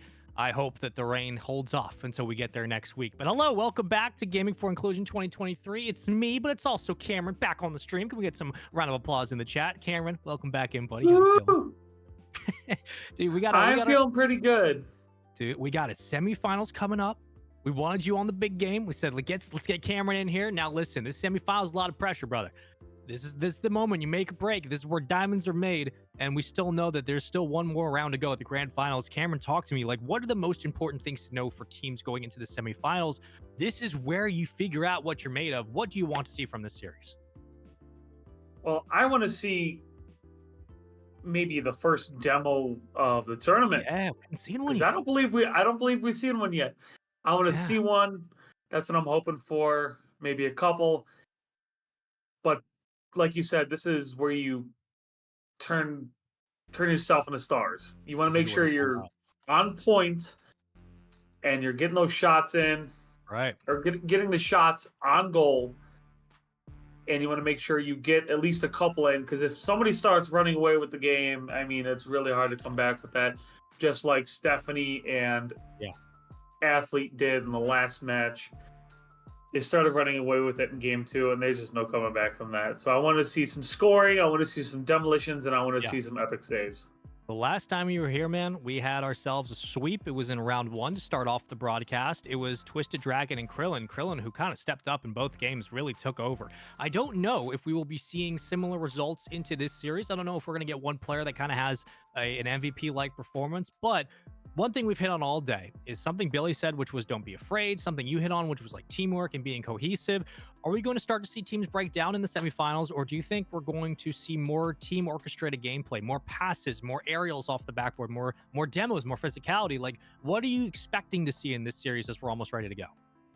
Honestly, I'm expecting to see quite a bit more passing and pinpoint passing and aerials.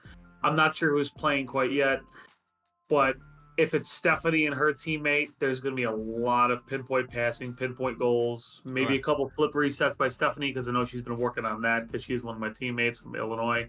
Sure. And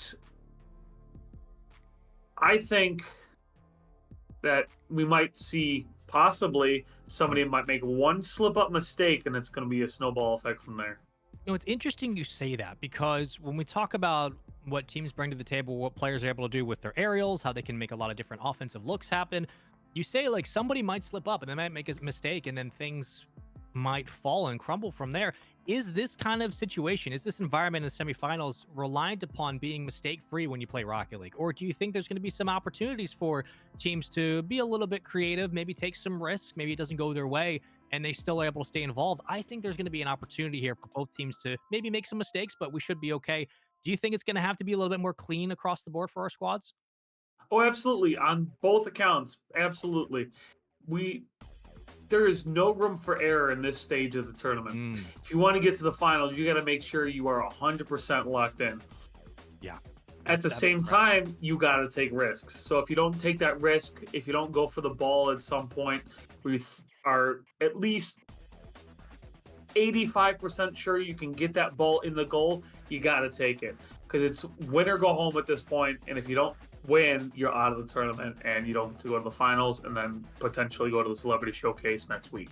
Yeah, that's the big thing here, is that not only is it's just about this tournament today, but also we're trying to have our teams qualify for the Celebrity Showcase next week, which is really, really fun. You get to play with some professional athletes. It's going to be a great time. But also remember that if you're watching on Twitch right now, or wherever you might be watching from, there's going to be a link going around in the chat from Tiltify. You can donate and help support the power of inclusion. So we want you to get involved. If you're available to do so, find the link available in chat. I know the Xbox will be, the Twitch alone will be pushing it around. The mods will have that as well. Keep yourselves updated. We'll have some codes going out too. But to kick things off here into game one, Cooper, Mike, and AOJ versus Just Right and Hand Kill Cam. This one's going to be a tough one for both teams, but already the Orange Squad starting off with a goal. Yeah, I'm not too familiar with Cooper, Mike, or AOJ, or Just Right and Handy Kill Cam, but I'm liking the way that Just Right just scored that goal. As I said, I'm not too familiar with these four, but I'm really hoping for a great game and a good kickoff right there. So I'm really looking forward to some high-speed action. Me too. I think this is an opportunity for maybe more aerials than we saw to start today, right? We're still getting players warmed up, and as that continues, they're going to feel a little bit more confident. We'll try to play for boost in the back corner. As Cooper will wait, but his teammates upfield, and AJ just 1v2'd his way into a goal. Nice shot right there by AJ. Had a good corner on it. Took the shot. Perfect right in the middle of the goal. I'm loving that cohesiveness. I'm loving the fact that he saw the opening and he took it. It's great patience, and recognizing the opportunity is so important for so many players, regardless of the level they're playing at, whether you're playing in bronze lobbies or Supersonic Legend, doesn't matter. If you have patience in the play, you might be successful. So far we are.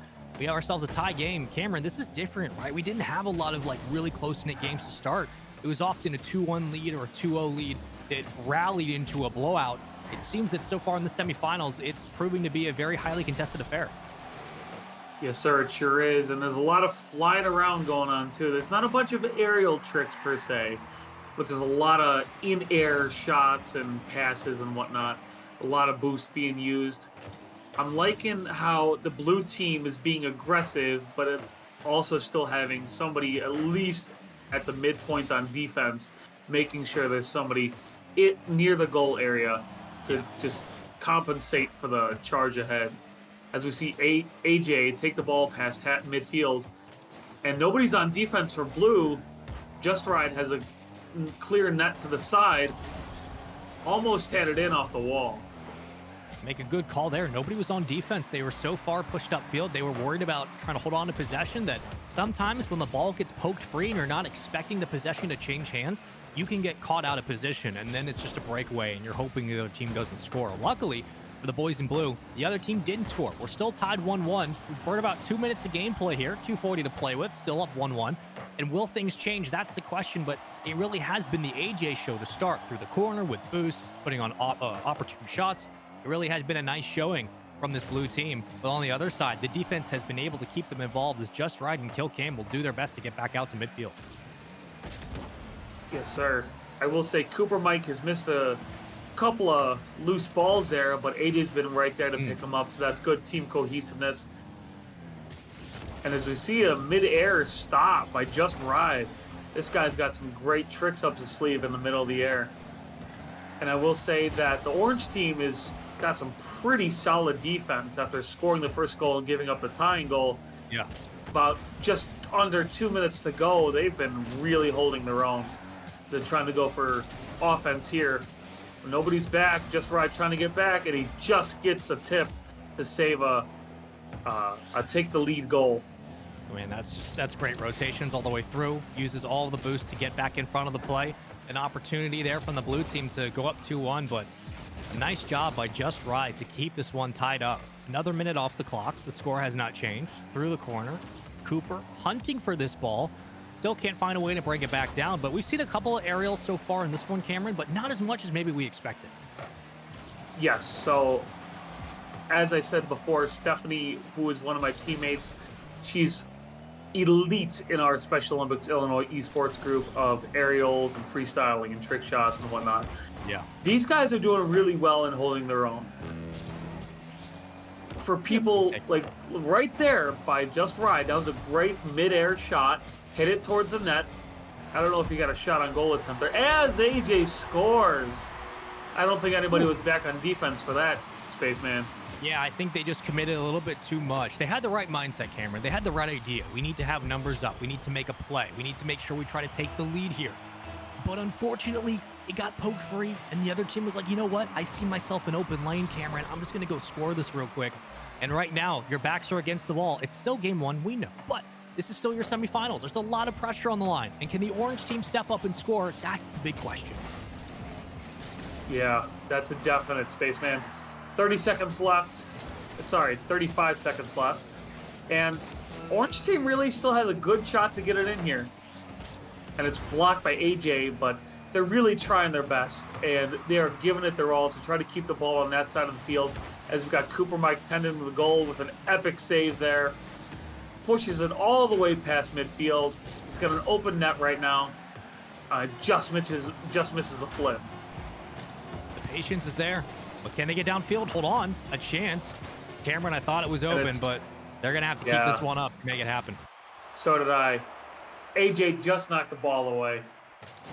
So close. And yes, so close. And that is a great win by the blue team.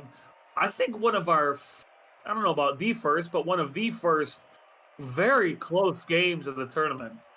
Yeah, I mean, other than our last series, we went to an overtime really, I believe it was actually with Lily, we went to the overtime quickly.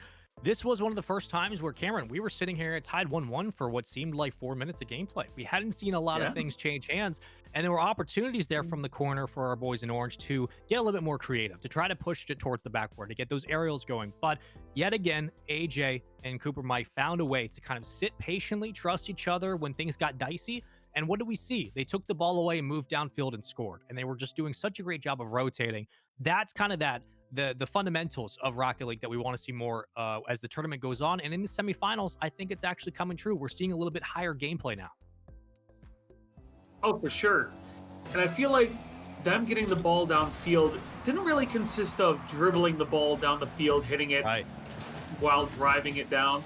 They had a lot of long deflections that helped them tremendously by getting the ball on a save at the goal line and is hitting it with enough power to send it past midfield. Right, and the big important thing about that, I'm glad you brought that up, is when you're getting a lot of long shots downfield, what that tells me is as a defense, you're playing far back and you're playing patiently because the other team's bringing the ball up to you and you're punching it away. You're not getting out to midfield as often. So while Cooper Mike and AJ maybe haven't had a long sustained drive downfield, they're at least getting the ball out of their own zone and giving themselves an opportunity to score because of it. And that's what's led to a very close 2-1 game one. Granted, still single elim, plenty of opportunities here to bring things back in our best of three. Our best of five won't happen until the grand finals coming up. But this is still the semifinals. A lot of pressure on the line. You lose here, you go home. Blue team up 1-0. Cameron, do you think they close it out in 2? You know, I can't really say. I've noticed that Just Ride has had 2 or 3 epic saves already in this game, so their defense is really stepping up even more from last game. Right. Honestly, I couldn't tell you whether or not Blue's going to take it home right now. I think it'll go to overtime in this game, and if not, I think Orange will take it. I'll take an overtime. I'll take a game 3 overtime, Cameron. I want to see you pop off with a like crazy aerial goal. I would love it to go the distance, but it has to get there first. And so far, neither team's been able to score here in game 2. If you're just joining us, welcome into the semifinals of our Gamers for Inclusion tournament here for 2023. The showcase is next week. We've played a couple of series. We got one more to go after this one, but it has been all of AJ to start and maybe a chance to score this, and they will. Cooper Mike puts through. I think Cooper Mike just threaded the needle there. Got a deflection, and he threaded the needle past the defender, and then right inside the goal post and inside the other defender. That was a great shot by Cooper Mike. That's great patience on the ball. Good job on the possession, making sure your teammates are up to help make a play. From the orange side, going to punch it free. AJ gives it right back, and sometimes we get into boom ball and Rocket League. We get into these situations where one team scores, and then the game kind of goes to this long ping pong like esque moment. And so it comes down to just making sure you try to clear it out. Unfortunately, they won't be able to do so. Cooper Mike is there on your screen, but AJ finds the second goal. A great shot and a rebounded. That was a great rebound and great shot by AJ. Had that ball towards the side of the net, made sure the defender didn't get close to it, and he just tapped it right in. That's what we love to see, Spaceman. We love to see quick conversions and executing on the goal line, but another dangerous spot for the Orange team now. They're down 2 goals. Last game, they tied it up 1-1. Now they have to work back from an even bigger deficit. What do they need to change going into the second half of this game to keep themselves alive in this series? So they've been playing a lot of defense. They need to make sure they get the ball into the blue zone. You don't get the ball over there, you don't get the chance to score. There's been a lot of defensive plays. They've been doing pretty good on defense, but they've had those close calls where either the blue team has gotten lucky, or just like right there, Just Ride missed the block, and it caused Cooper Mike to get the deflection into the goal. I think you bring up a great point. A lot of close calls where it may be a little bit too close for comfort. It usually would keep them alive in a different round in this tournament, but at this stage, at this part of the bracket, those are the small things that a really good team will capitalize on. And AJ and Cooper Mike absolutely taking advantage of the close calls on the goal line. Plenty of time on the clock. Still a lot of time to be played. But you're down 3-0. Now you need to make sure that you get the ball downfield and you hold on to it as well. AJ going back. Oh, nice save by AJ. If he wasn't before midfield, he might not have gotten there to save that goal. Honestly, I believe that blue team, Cooper, Mike, and AJ might try to score one more and then just run the clock out. I would really love to see Orange team, Just Ride, and Handy Killcam score at least one goal just for pride. I know it seems like it's out of hand, but you got to keep trying. Yeah, just even try for one. Just to get like some positive momentum, right? To like make the communications, and I'm sure they're in party chat right now, like, oh, man, we just got to get something to at least give you something good to think about, because right now they are just trying to break out of their own side. It's been very difficult. That's credit to the speed from AJ and Cooper Mike, but you know, sometimes when games get out of hand, you just need one. All it takes is one score. They can do it here. You have to fight against AJ, but he has possession, clears it away, and a chance at the midfield. Great punch back. That one's on target, and all of a sudden, we got ourselves a game. Was that a shot from the parking lot, as Billy would say, or no? Right. That was midfield. That was a shot from half court. That was a great shot. Really appreciate the hustle on that one. Appreciate the accuracy. Now it's 3-1 with a minute and 3 left. At this point, depending on the momentum, it could really go either way here. This is entirely possible. And with a great touch here, they might be able to make it happen. High towards the ceiling. Follow ball. Up. Just missed it. Oh. If he would have hit that ball in the nose, it would have had an easy tap and goal. That was a free ball in the air. Those are always the hard ones to get, especially on timing. Yeah. You want to make sure you get those just so you do have a chance. Well, follow up. Orange Here comes team. One. Just a bit wide. Cameron, that looked so close. I honestly thought that one was going in. It hit just right of the right goalpost. Oh, and Cooper Mike with a shot, but it hits the same side of the goalpost as the other one. So many chances, so many opportunities here for the Orange team, but they just weren't able to close the deal. And on the other side, all it takes is just to kill the time, punch the ball downfield, and that is exactly what AJ and Cooper Mike have done. Sweep after sweep after sweep after sweep, put another one on the board. The blue team walks away with the victory. Cooper Mike and AJ just perfect down the field. Great job on the rotation. 7 shots from AJ. That's going to be tough to stop. And even though it was 3-0 for most of the game, it still was pretty close because of the defense. Yeah. And I'm so happy for AJ and Cooper Mike to get to the final. It was a very hard-fought, well-earned game. And all you just got to say is that I got to give them a round of applause. They did absolutely fantastic. I like great the whole defense, round. Great offense. And they got a round of applause. No, I mean, you bring up an excellent point, and you actually talked about it briefly near the end of that game. You were saying, like, if you hold on to this lead, you can kill the clock. You can just waste time away, As soon as you said that, Orange team picked up the ball, they go downfield, they score. They have a chance to maybe make this game interesting. But right after that, you said it perfectly. Like, the aerials are tough. That's one of the harder shots to hit. If you're able to hit that, it's a different conversation. Here, though, it was just too much long clears downfield from AJ and Cooper Mike. They were so keen on just punching the ball away, getting a score or two, and holding on to the lead. A bit of a closer series here, Cameron. But again, it seems like one team kind of has the reins. They have an idea of what they want to do. They execute. And the other squad's still trying to figure out how they want to get possession back. It seemed like AJ and Cooper Mike were just destined to win this one.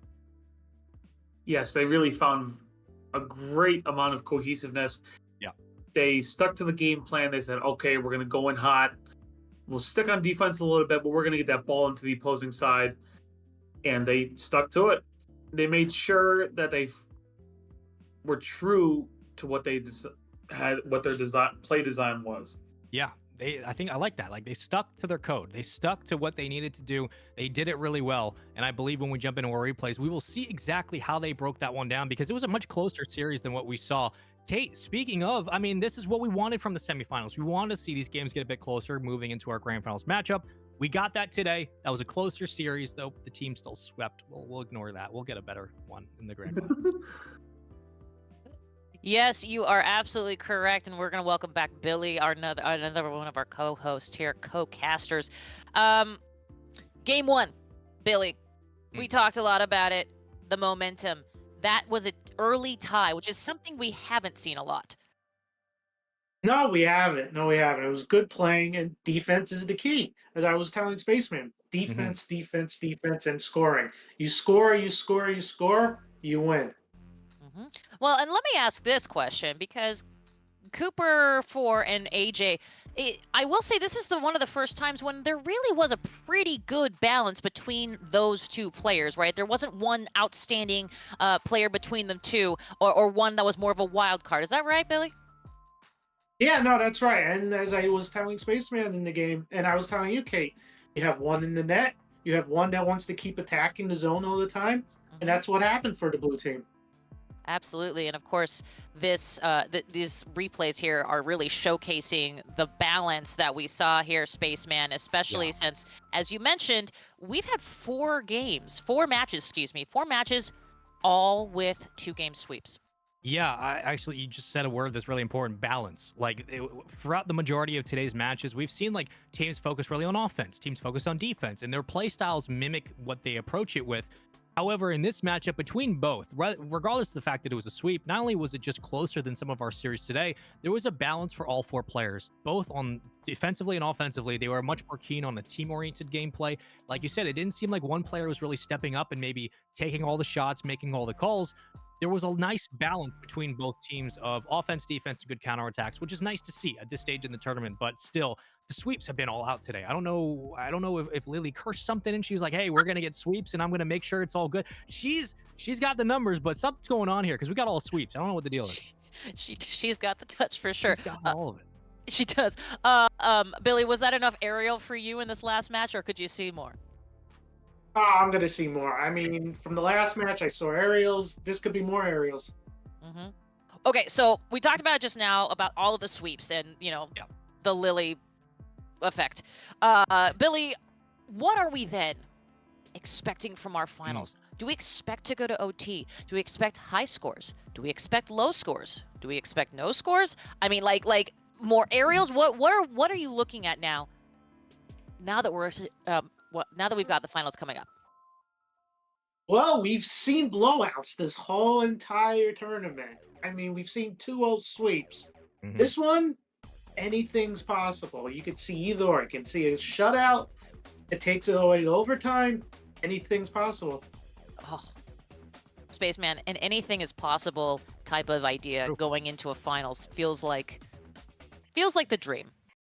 It is the dream. I want a Game 5 OT. It's a best of 5 now, so if you lose 2 games, you're okay. You survive. I want to see it go the distance. Let's see it go the distance, and you will see it go the distance here on Special Olympics Gaming for Inclusion Tournament right after this. Shoutcasting is awesome. Technology offers new opportunities for Special Olympics athletes. I didn't think I'd have the confidence in doing this. I would love doing more shoutcasting. Events like this can help people and athletes discover new talents and skills. It has definitely helped me grow and has shown me that I could do this.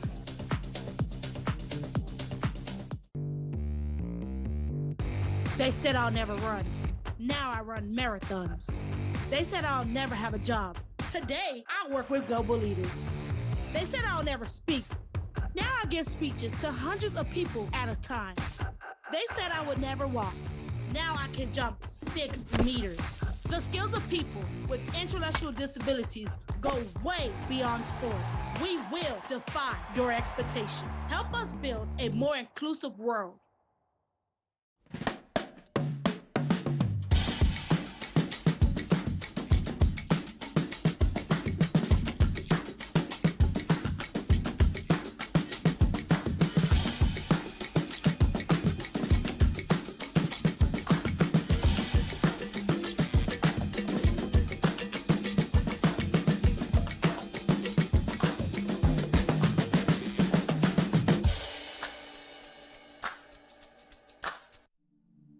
I used to never really talk. Ever. I was afraid if I said something wrong, everyone would laugh at me. But then I started to play golf with Special Olympics. It helped me to find my voice. And now everyone else is speechless.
Welcome back, Special Olympics Gaming for Inclusion. I am here with my fabulous co-host. Every time, Cameron, I gesture the wrong way. It's what we do where I'm from, but whatever. Either way, Cameron, how you doing so far? How you feeling as we go into our finals? I am super stoked. My teammate Stephanie's in there, and I'm really looking forward to see what she can pull out of the hat in this finals matchup.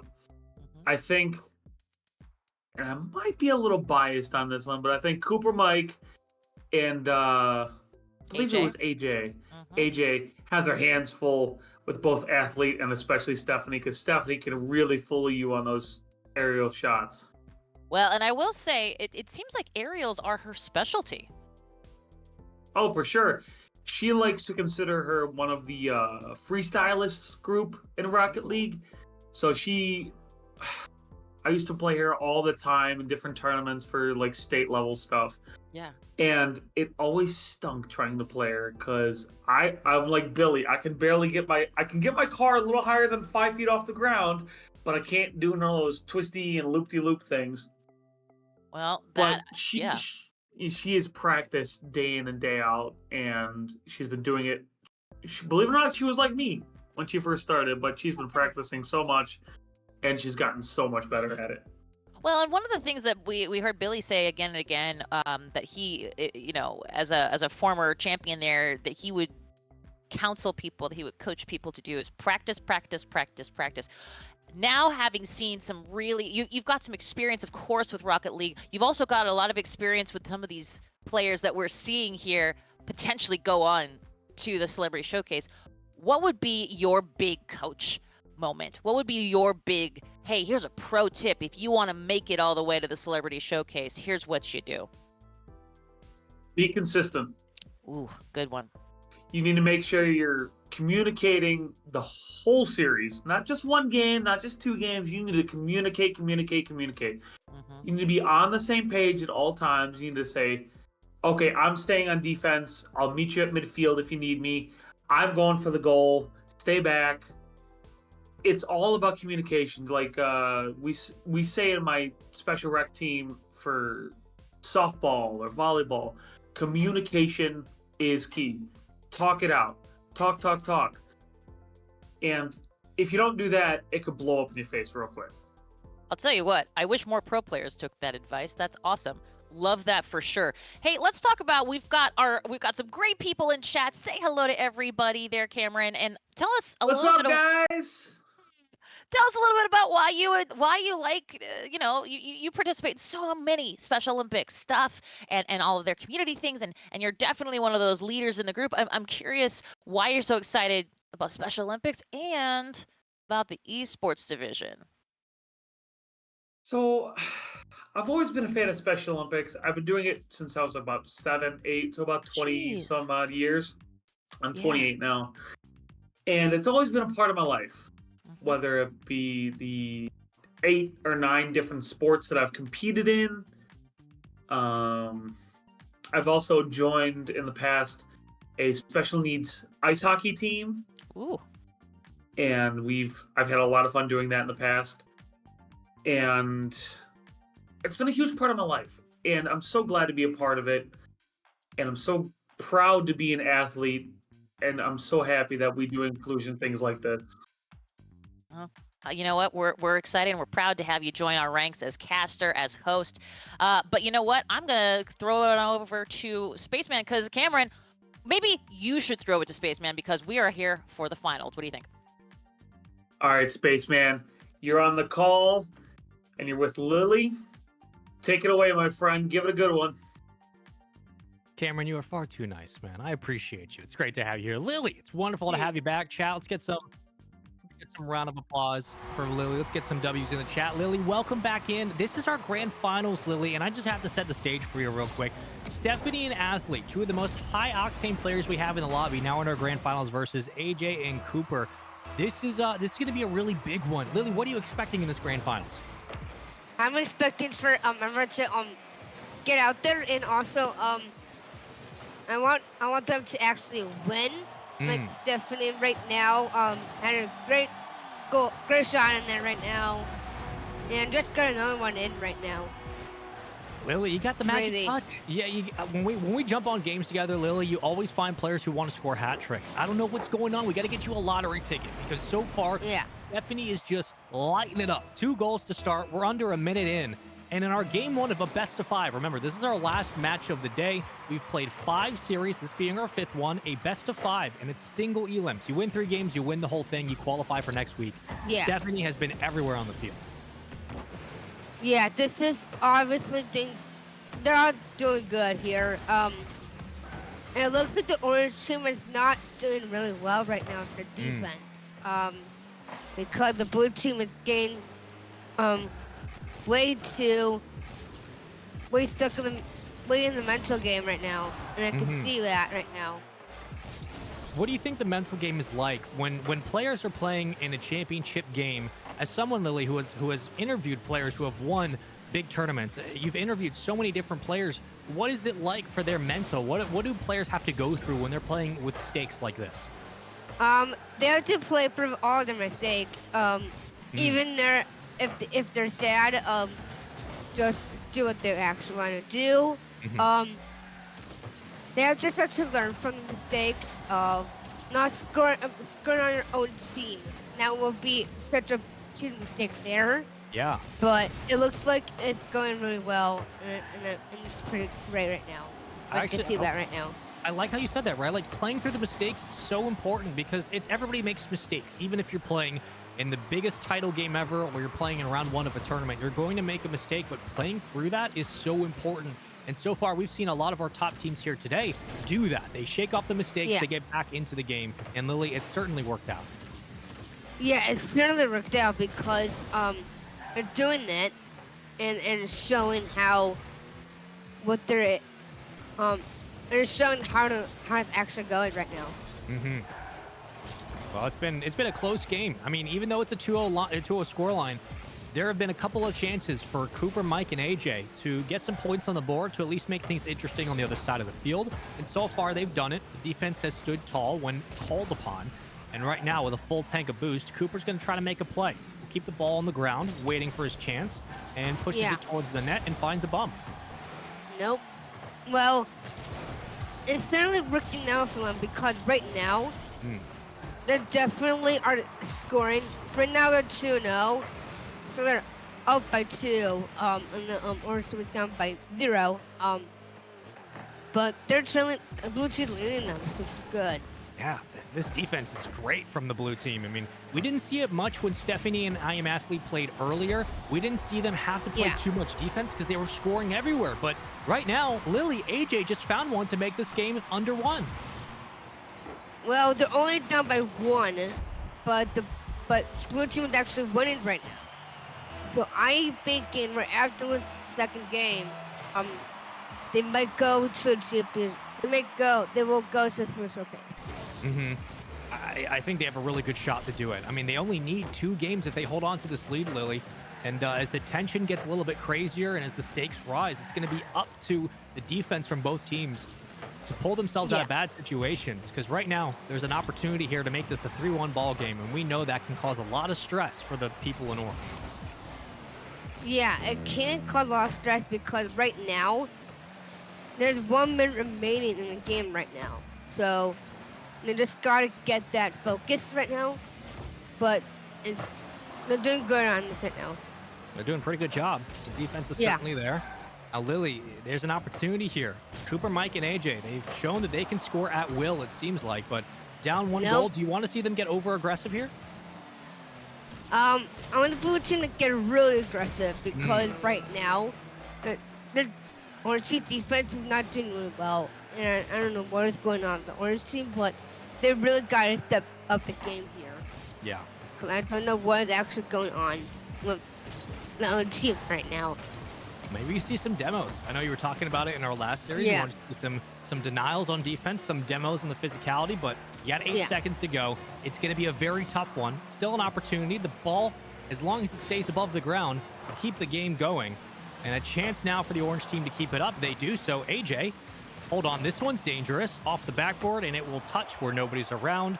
No, Stephanie, blue team already won. Oof, too good in game 1, Lily. And they gotta win this. Yeah, They they're gonna gotta have to win this take it. one more game. Yeah, They listen, gotta win one more game. they got to win at least one more. But Lily, this is a best of 5. So if they win the Yeah. next game coming up, they'll be up 2-0. Do you think that cushion's going to be enough for them to close out in a following third game? Yes. Oof. Because this will not be the first. It will not be the first game. They're not gonna return flips. They just Mm. gotta go out there and show them what they really are. I think it was Lily. I think it was you and I, if memory serves. We saw an overtime in our last series Yeah. a couple of games ago. We expected maybe the games to be closer today. Do you think we're going to get another overtime in that situation? At this rate, no, because Stephanie and Athlete are definitely will be winning this, and because Ooh, showcasing will see them there actually. Lily, Even you're if they're calling it virtual. already. You're picking them to win the whole thing? Yeah, I'm picking them to win the whole thing Hmm. because Stephanie had a lot of great aerial shots.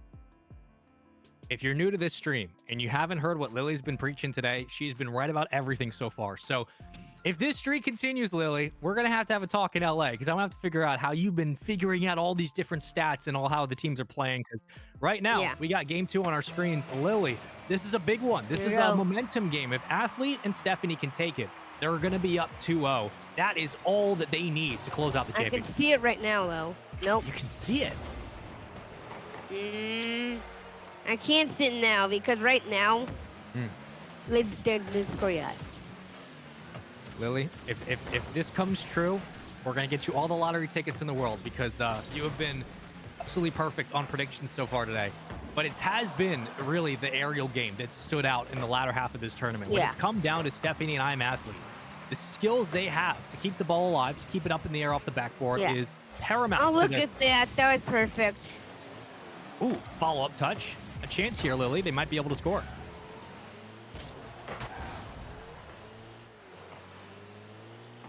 Maybe not. Nope. Back to the midfield. Here we go. They gotta get this. They might have to. They have a lot of time to work with. That's the benefit, Lily. But Yeah. AJ's doing a nice job of shadowing the Oh, ball, look and at that. That's the aerial one right there. there it is. Could we get a second? Doesn't look like it. Defense denies the Nope. first touch. That was perfect. Oh, look at that. That was definitely a great aerial save right there. And a follow-up, making it 2. Stephanie is everywhere Look at defensively. that. They gotta score. They gotta win this one. They might have a chance. They got a lot of time to work with, Lily, and it comes down to sometimes Yeah. passes like this through the corner, which Oh. allow your teammate to push up to get Yeah. boost as well. This Yeah. defense should have no problem handling this one. Yeah. And they'll let the other team score this one actually. Well, sometimes when teams kind of get caught in situations like this, Yeah. Lily, where we're kind of just throwing the ball back and forth, right? We're giving possession to each Yeah. other. When you're going to ask a player, like, what's it like being in situations where you don't have a good handle on the game? What Yeah. do they usually say to you? What do they tell you about how they approach situations like this? They will actually know that they can't actually win, but Mm. you just gotta be it's just hard because right now with this game going on right now, they gotta score, be able to score for this game in this game. Sure. You at least need something positive, right? You need to get something Yeah. on the board to maybe pick up the morale of the team. You're stuck in a That was a stalemate. great gridlock. pass for Stephanie Athlete. That was really good. The passes have been everywhere today, Lily. This team has been so good at finding one another. Yeah. They got plenty of time right now to keep this game interesting. Yeah. Athlete's gonna flip it. Stephanie thinking about the challenge. There's a punch. Denied though. Athlete gets in front. Then hopefully are going to score this game because they fake they're just gonna win it right away. Mm. Yeah. Well, I mean, you gotta find something here because this has been the closest we've had a game so far all of today. Nobody's been Yeah. able to score through the corner. No a one, chance. yeah. Follow-up shot denied and taken back out towards midfield. Athlete They and gotta Stephanie trying to work they together. gotta score. They gotta score. They have to. somebody's got to win. Somebody has to score, Lily. Someone's got to score here. Oh, look at that. Not perfect. Now, Lily, what happens if Cooper, Mike, and AJ score and they go up 1-0? What do you say to Stephanie and I'm Athlete to get them back in the game? I would tell them to just score right away. Okay. Yeah. Yeah, sometimes it is just simple as that, right? Like just you can just get a goal and all of a sudden things look a little bit less wary. Stephanie. But there's only 1 minute remaining. They got to score right away. There's a lot of pressure now, Lily. They have to find a way to score. Both teams now trying to find their first goal. AJ has a chance on a breakaway. Leaves it to the center. There's the pass to Cooper, but Cooper was not necessarily ready for that. No, he was not ready for it yet. Oh, and they actually denied that. Wow. Huge plays on defense. Yeah. Oh, man. Now, Bird's that good remaining right now. They got to score. Fake boom and clear. A chance. Stephanie, hold on. The net's wide open. There we go. 19. Just 18 minutes. Stephanie has scored it. The net was wide open. I think the defense was more concerned about having time to go get boost than they were about recognizing that, hey, no one's back to protect. And look, Lily, you said they have to score. They did. They have 17 seconds to go. Yeah. Is this how this game 2 ends? My prediction is that they're actually going to get to the showcase. That's my prediction. Lily, you might be right. You might be very, very right, because all they need is to kill this ball and they will do it. And they did it. They won. Up 2-0. We got one more potential game to go, Lily. They have to win 3 games in this best of 5, and they are up 2-0 in this series. Do you think they have what it takes to close it out in the next game? I don't know. They're not going. They're not. Well, I don't think there's any. I don't think there's not 3. I think you're right. I think we're gonna potentially just call it GG's, because this has been just a stomping from what we've seen, at least with the closest matchup we've had so far today, which has been a 0-0 scoreline up until the last 19 seconds. Lily, this was everything we wanted in a grand finals. We wanted to see it go down to the wire. We wanted to see it go the distance, and it pretty much has. Talk to me about your thoughts as watching this team compete in that game too. Is this what you expected to see today from this squad from Stephanie?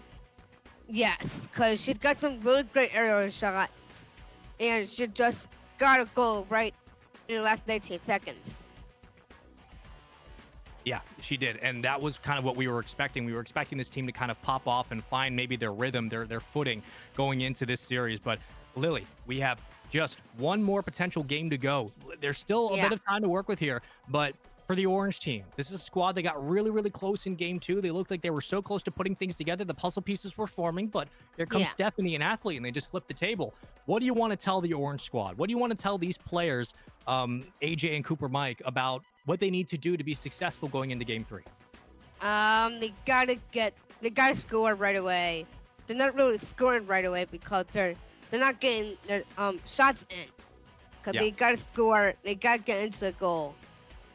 Yeah, listen, when it comes down to it, whether you're a professional Rocket League player or you're starting out, like when I started, I was in bronze. I was not very good. Yeah. But doesn't matter what side you're on for this kind of competition. If you're able to put points on the board, if you're able to get confident with your teammate and score goals, you're going to have a good time. You're going to have a good chance here. But all it takes is one more opportunity for our team, Stephanie and Athlete, to move on to play in the Celebrity Showcase. If you're just joining us and wondering how we've gotten to this point, we've played 5 series of matches here today, all of which being a best of 3, excluding our grand finals, which includes a best of 5 format. You win 3 games, you move on to the Celebrity Showcase. It's all simple elimination. So right now, we're seeing the 2 best teams in this tournament duking it out in the grand finals. So far, Stephanie and Athlete are up 2-0, needing to win 1 more game in this best of 5. Yeah. Lily, it has been high-powered offense, been a lot of great defense, though. The takeaway for me in this grand finals has been the defense from both teams. What stood out to you most? Whether it's been offense, defense, individual plays, what is something that you have loved watching in this grand finals?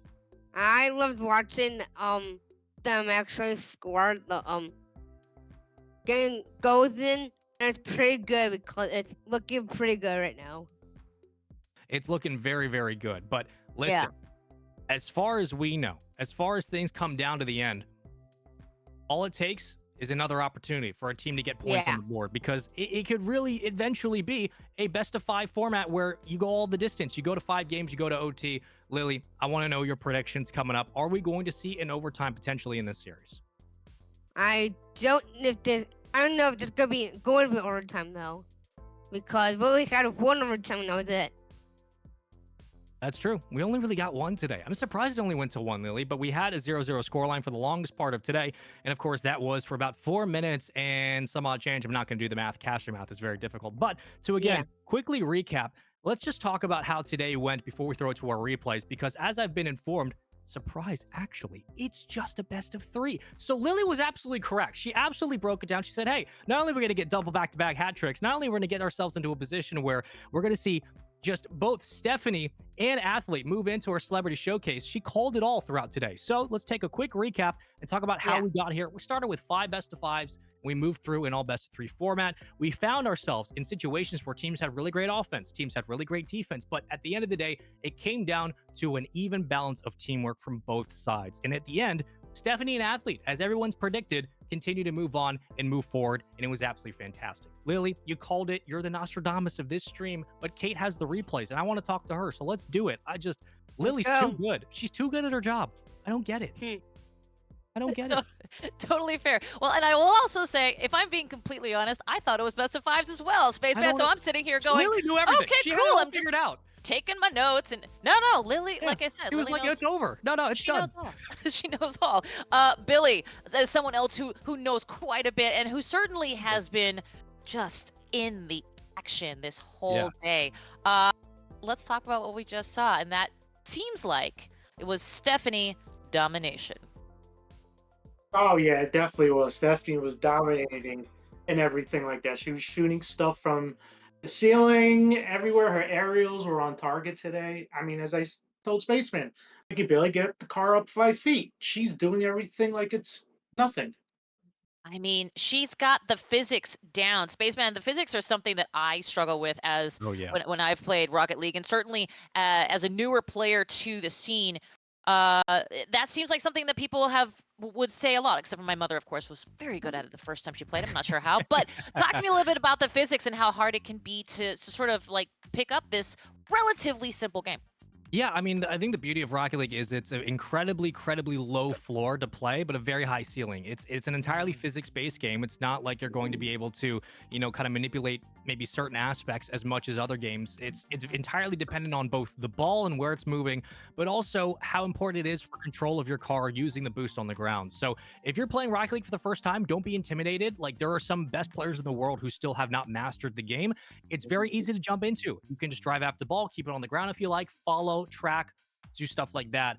But if you're a little bit more creative and you want to get a little bit more tested with the mechanics, that's where you see players use the boost they collect on the ground to go up in the air, spin their car around, do all kinds of crazy tricks, and there's a lot of different stuff you can do in that environment. So it's an entirely physics-based game. It's very easy to play, very fun to play. But if you want to keep grinding it and get better, you will find that it gets more complicated the more you play it. And that's what the beauty of it is that you can play it whether you're brand new or experienced. Doesn't matter. Rocket League has all kinds of stuff for you to do. Easy to pick up, hard to master. That's right. For sure. Billy, now that we've seen where this tournament went, well, I mean, if someone were to say, Billy, what'd you do last weekend? What would you tell them? I commentated esports for Rocket League for Gaming for Inclusion, and it's been a blast so far. Can't wait to be in California next week, but it's going to be raining. So as long as it's not snow, I'm fine with that. Hey, we still have palm trees, Billy. Don't you even worry about it, my friend. It's They'll not be there a under problem. rain. It's fine. Yeah. It's fine. It's great. It'll be not cold, maybe. I don't know. Who knows? Either way, I will say that's a great segue to remind everyone that next week, that is November the 18th, we will have our celebrity showcase with certainly several NFL players that have noted value and also one very special WWE player. Isn't that correct? Do we call him a player, Billy? I think I just did a faux pas there. No, well, he wrestles here and there whenever WWE has him, and then he plays. I see his gaming streams. Xavier Woods is pretty good. Rocket League, I've never seen him done Rocket League, so you never know. We're going to find out what they can do, and certainly going to find out how Stephanie and her teammate, I Am Athlete, can coalesce. Oh, yeah, exactly. Oh, sorry. For some reason, Spaceman, I was like, what were you going to say? No, I'm agreeing with you. You're spitting. You're great. It's gonna be great, and I wonder, Billy, is it possible that maybe Stephanie and I am athlete they might teach these guys a few things? Ooh. Oh yeah, definitely. I mean, if we have a chance, me or you, or me or Spaceman. I mean, even Amber or Lily. I think we can beat the Stephanie most definitely. That is high praise, certainly. Well, Spaceman, I will give you the floor now because you have been with these athletes all day long, as have I, and you've been pulling us through all of these castings. Last and final thoughts. It's been an excellent day of some great Rocket League action. It's always wonderful to see players participating, signing up. Again, continue to be involved in the Twitch chat. We'll have links moving around to where you can both donate, but also find more information about gaming for inclusion and stuff like that. So we want you guys to be involved to continue to support programs like this. Billy, Lily, and Cameron, fantastic as always. Wonderful work today on the show. And for all production, who are all working behind the scenes to make it happen, thank you so much. It's been an absolute pleasure, and I'll see you guys in person next week. I can't wait. Yeah. Can't wait. See ya. It'll be fun. Exactly. And hey, the people of the hour. We got Cameron, we got Lily, we got Billy, just the way we started today's tournament. I'm going to go around the room, starting with Cameron. I want to give me your final thoughts here, not just going through our boot camp and working with me, John, and Sean, but also casting your first esports tournament. Oh man, it was a wonderful experience. Really loved shoutcasting with Spaceman. I'm looking forward to shoutcasting with John Fallout next week, and it was so fun to do it today. I'm so proud of Stephanie and her teammate Athlete. I was really hoping she would pull through, and she did. Great couple of games, and just overall, so proud of everybody. Super excited for next week. Cannot wait to see everybody in person again. That's going to be super fun. Lily, we had thousands of people watching today, and I know you came out of your shell, man. You are such a great caster, and you came with some real fun Lilyisms, we'll call them. What is your big takeaway? What's your highlight from today? The biggest highlight for today was a lot of different. It was cool because I loved watching every other athlete going through and playing Rocket League. Is so fun, and also I'm excited for LA next week. Get to be a Kate next week, and that'd be fun. Yeah, coming to my side of the country. I'm very excited. And finally, Billy, you know, the guy that's going to be traveling the longest, I think, all the way from New York. Talk to me about today and what you're looking forward to next week. Well, all I saw today was lots of scoring, defense. All right, to work on the defense, but that's all right. But lots of scoring. Everyone had fun. And I mean, to Stephanie and Cameron, Lily know Stephanie more than I do. Stephanie did tremendous. Stephanie, congrats. And next week's going to be interesting with those celebrities. I hope the celebrities know what they're getting themselves into, because I think the athletes might kick their butts. You heard it here first, gang. You heard it here first. Shots fired, and I love it. Well, a huge thank you to Cameron, to Lily, to Billy. Y'all killed it today, to be sure. And a huge thank you, of course, to our sponsors, WWE and Rocket Apples. Fuel your mind and your body. Can't wait to try those. They're going to be delicious, I'm sure. And as we mentioned, November 18th, Celebrity Showcase. We got celebrities. We got Special Olympics. We got esports and Rocket League. What could be better? Nothing, and that's why you should tune in. Make sure you join us next Saturday.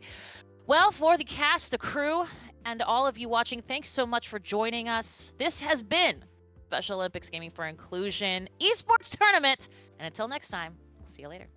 When I first started this competition, I didn't think I'd have any friends nationally. And now I met them, and I can't wait to do more shoutcasting. Gaming is that connector. It is that piece that brings us all together.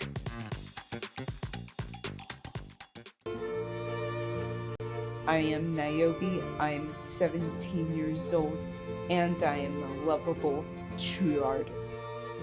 Follow your dreams. Don't listen to them. If they say something bad, then just ignore them. Prove them wrong.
earlier, that was the advanced bracket. But don't you worry, because Cameron, we got 2 more matches. That's best of 3, ready to go, ready to rock, and certainly that means some more nail-biting Rocket League.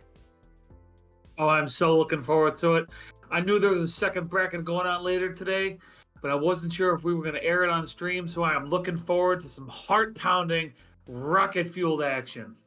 Rocket fueled action for sure. And of course, we mentioned that we've got 2 brackets. We saw the advanced who are doing incredible things. We saw Stephanie and I Am Athlete pull it out. Cameron, we don't know exactly who's going to be playing in this next match, but it will be the semifinals. So one of these 2 teams will be going on to the finals, who will find themselves potentially going up against those celebrities at the Celebrity Showcase. But let's get right into it.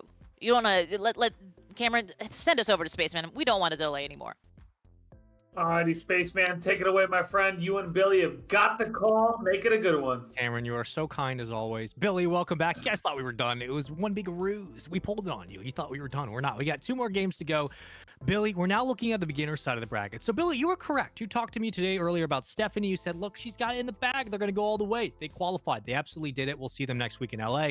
However, now we sit in our semifinals. Talk to me about what you're expecting to see, because all of our games today are best of 3s. Remember that, chat. So what are you expecting to see in the semifinals? Defense is the key, and scoring. Those are 2 opportunities. There's 2. I like it. You know what? So far, your predictions have been correct today. Everybody, between you and Lily and Cameron, you guys are just clairvoyant as ever. You got all the predictions correct today. But the big thing that I talked about with Lily in our last semifinals matchup, of course, was the fact that pressure continues to build the longer you play into a tournament. Now we're sitting in a beginner side of the bracket where these are not maybe players who are going to be going for like crazy flip resets. They're going to focus more specifically on the ground game. And there's going to be a lot of pressure there. We need to see that ground game be as effective as it was earlier today. Because, Billy, there's a lot of pressure on these players' shoulders. They know they're in the semifinals. They're so close to the grand finals. Can they get it done? Anything's possible. I mean, will they do aerials? I don't know. The advanced bracket, they were doing aerials like it was crazy. The beginner's bracket, it can probably do an aerial, but it won't be crazy like Stephanie was doing in the last game. Right. Yeah, it's going to take maybe more than just 1 aerial or 2. It's going to take a bit of a team effort at midfield to keep the ball on the ground and make things interesting. But we got Battleborn and Sport already starting off hot. With 1 clear from the goal line, they take the bounce and they score. That was a shot from the parking lot from Sport. He shot that out of nowhere. And he did an aerial, so Sport knows aerials. Listen, sometimes you get surprised in these types of tournaments. You never know exactly what you're going to get. Cloud9 decal looks great. Love to see it. Off the kickoff, already have a goal. Billy, just a couple of seconds into the semifinals, and we got a team that's already up 1-0. Yeah, 1-0. Usually the team that's up 1-0 usually takes it. And all we've seen today are 2-0 is games that have been blowouts.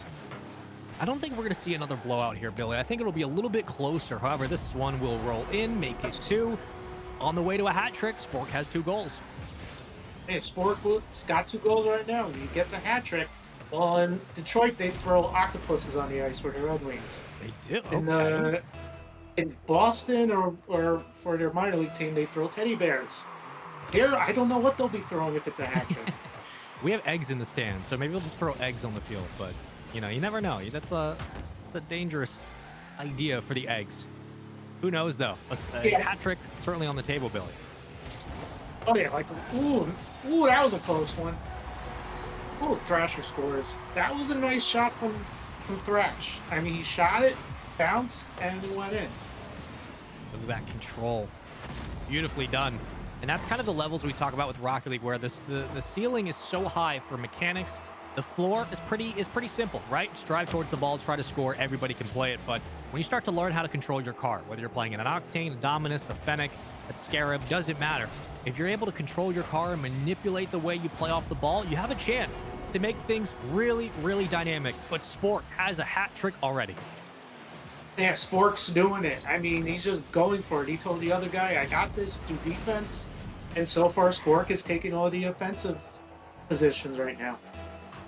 Every time you think there's a moment for the orange team today to maybe find some success, it seems that the blue squad has been electric so far. Everywhere today, whether it's been early in the tournament or late, the blue team has shown up, but Trash is here and collected it. Yeah, Trash is on the face-off. He scored right there. Spork tried at the last minute, but couldn't get it. A much closer game than what we've had to start the tournament today.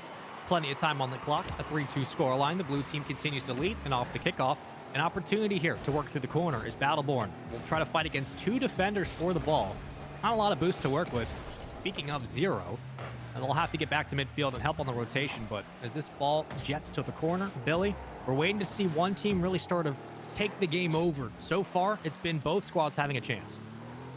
Yeah, and it's the defense. I mean, the defense right now, it's 3-2. As long as you play the defense, keep a close-scoring game, or else it can be a blowout like all the other games we've seen throughout the day today. A lot of time still on the clock. Only down by 1. Gaines and Trash trying to work together. Get the ball out of the orange side. They'll have numbers available here. Leaving it towards his teammate. Thinks twice. Now waiting on defense in case something dangerous happens. Ground pinch doesn't really work. Spork going to clear it away. And the benefit of being up with a lead is that you can kill time here, Billy, but do you really want to give the other team the ball? I don't think so. Nah, and Blue just said, nah, not today. Or 2. Billy says it, nah, not in my house. A 4-2 lead with a lot of time.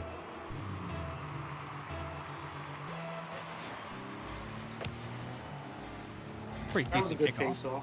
Yeah, not too bad, nothing too crazy, right? No, nothing too crazy on the face-off. Face-off was good. I liked the way it was on face-off. Just can they get the ball out of the zone?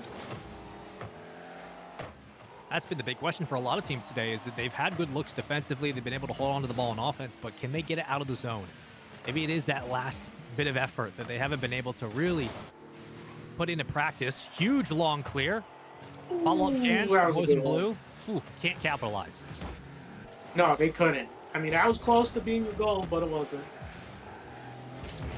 So plenty of time. What do you want to see from our team in orange here?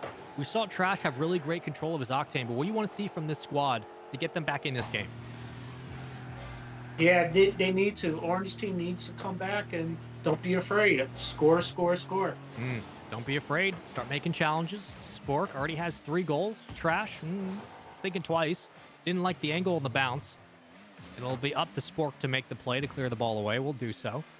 And as he punches it downfield, more time continues to fall off the clock. Not a lot to work with here if you're the orange team, as Gaines and Trash will have to work from a deficit of 2 goals to try to get back in this game. Yeah, most definitely. They got to come back from a 4-2 deficit in game 1 right now. I mean, can Blue hold it off for a 4-2? You've seen it done before where the orange team can come out of nowhere and score like 4 goals within 20 seconds of each other, but anything's possible. Billy, why are these long clears from the boys in blue so dangerous? Why is it really tough to watch one team just throw the ball downfield? What does that do when you're trying to hold on to possession? It gives Orange the more time enough to come back and score, like right now. Perfect. Absolutely perfect execution. Good patience. Trash avoids one bump, skirts around the other, and leaves it on a floater to give this game some life. Down by 1 with still time on the clock. Yeah, I mean, can Orange pull up the upset here? We don't know. I mean, there's 45 seconds left. Whether this is the advanced bracket or the beginners, who knows? Because both these teams have had some of the best looks of any squad today. 35 seconds to go, Billy. It's coming down to the wire.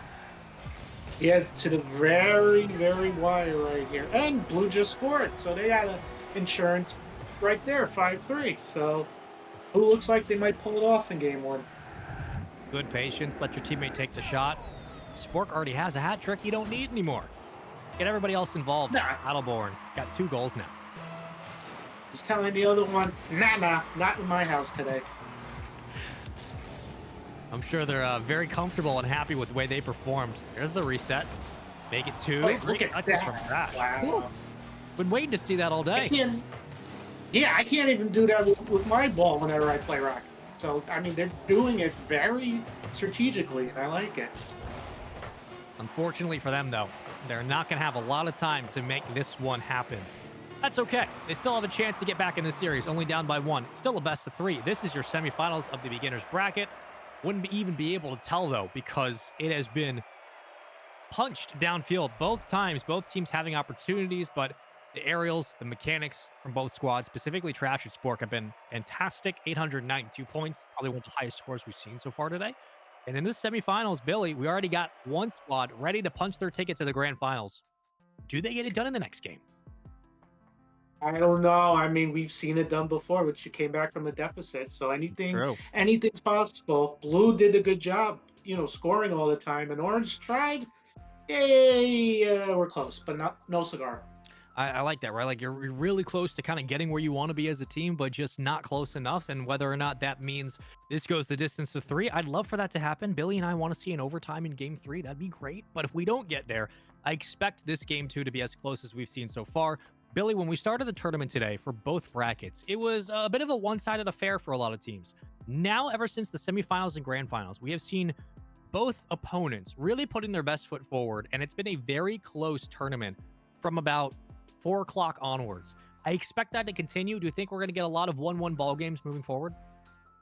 Most people are tired doing this because this is a long day and a long tournament. Most people are used to 3 rounds and not. This is like 5 rounds, 6 rounds today. Yeah. I mean, the first year I did it, it was like 5-6 hours of playing and everything like that. That was the first year. I got tired towards the very end of it. When in the finals, I got tired. My teammate had to say, "Are you up?" I'm like, "Yeah, I'm up." And look how well we did. We won. I was tired, and we still won. So for you, again, for those who have not been in the stream much today, and you're wondering, what are the credentials for Billy? He's the Rocket League champion here. He's the one who's already beaten the gauntlet. Show him the belt one more time. Show him the belt.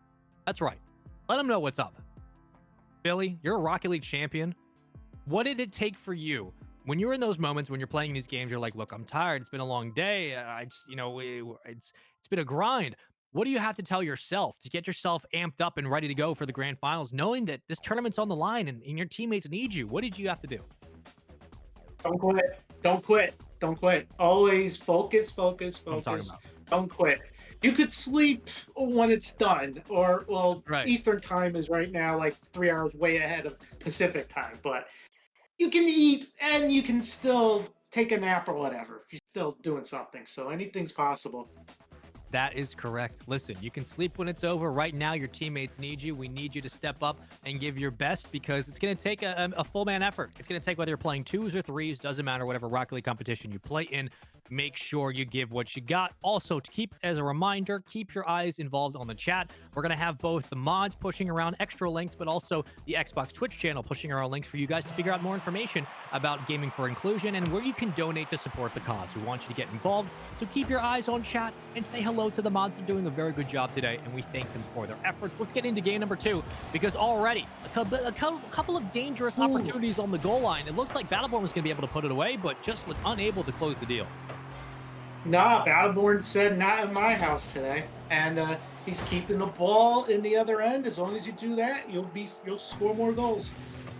You get to the ball to the other side of the field, you have an opportunity to put this series out of reach and reach the grand finals with that. Now it comes down to whether or not Blue will capitalize and execute on their game plan. It was very much about the midfield control in game 1. Game 2 so far has kind of gone pretty evenly. Both teams have had possession. We've killed 1 minute off the clock. Nobody has scored.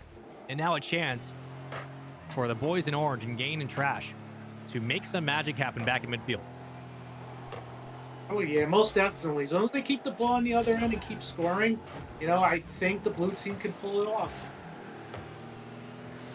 A real good shot, but it's gonna have to take everybody involved to get it done. 1 punch downfield. Now, Billy, sometimes when we get in these positions where we go to boom ball, we like to call it, where one team doesn't like the look they get, so they punch the ball downfield and they try again.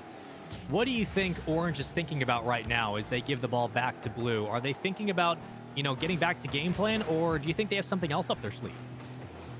I think they might have something else up their sleeves that we don't know about with their game plan. I mean, you can do a lot of things. I mean, I've seen some aerials in this game. It's pretty good with the aerials.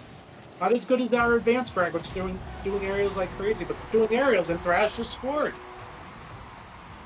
Does it every single time. Opened up proceedings, for Orange in our previous game, and does the same thing here. Great flick, great control. Places it lower left post. Nicely done. Perfect slot. and a 1-0 lead for Orange off the kickoff. Yeah, no, I mean, the Blue was close. They had one in the net, and no one was there to stop it.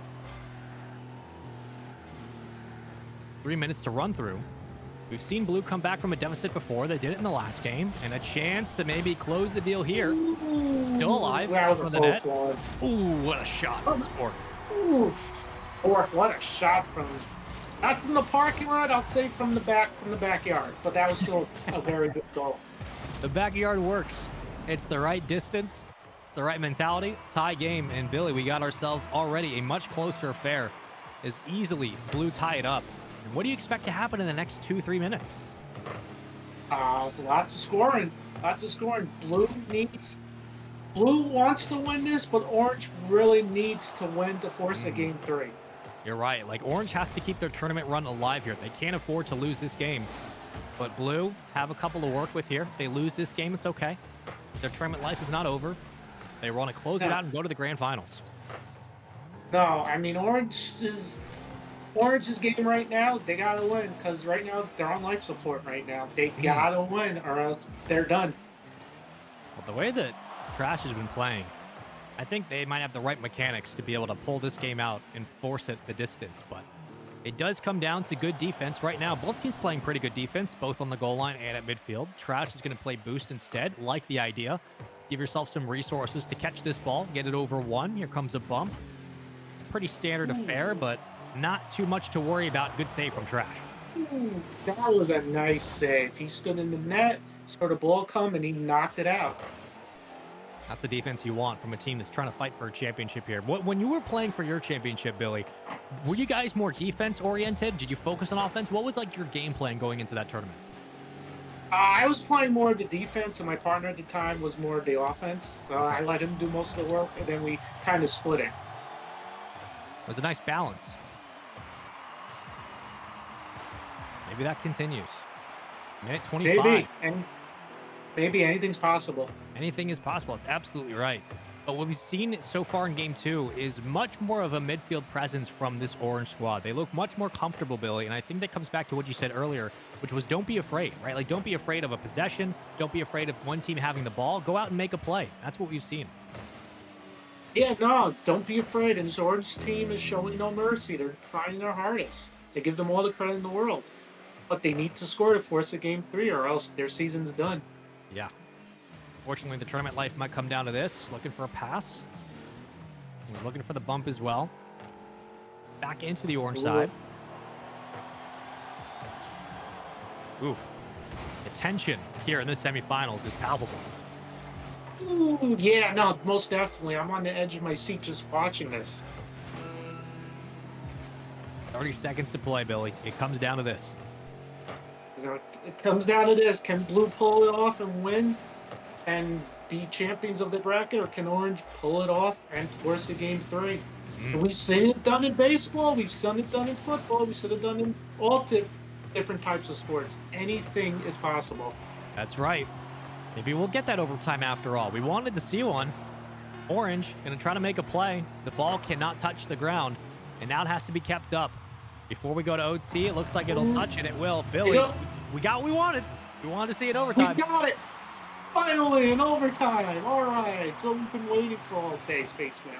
We've been waiting for it all day. Billy, take us through the action. What are you seeing on the field? I'm seeing right now is Blues just wants to score and get it over with, so they don't have to stand for another game. And the Orange is attacking, and that's what they're doing. Really are attacking with everything they got right now. But Spork has possession. Just needs to get it around one. Can't bully his way through. Good defense from Trasher.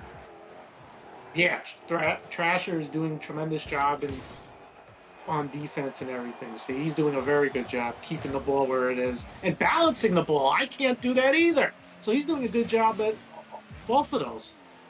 I'm just with you. I struggle to balance it and catch it. Sometimes these players, when they catch the ball in their hood and drive upfield, it amazes me what they're able to get away with and how quickly they learn as well. But a ricochet around from the midfield. And a chance now. The Orange team pushing. Attaborn lets it fly by. Has no boost, but he's going to play to the corner. Yeah, no, he's got to play. He's got to get the boost. If you don't get the boost, usually half the time it doesn't work. 1 minute gone. A lot of time in a save. Orange playing great defense. But Battleborn and Spork are trying to pull this one out as they have a 1-0 series lead. And that one's dangerous. It's going to roll through and Trash. Thrasher scores. We're going to game 3. We got Finally! ourselves a game 3. We've been waiting all day. And finally, we get ourselves an extra game as Trash Oh my God.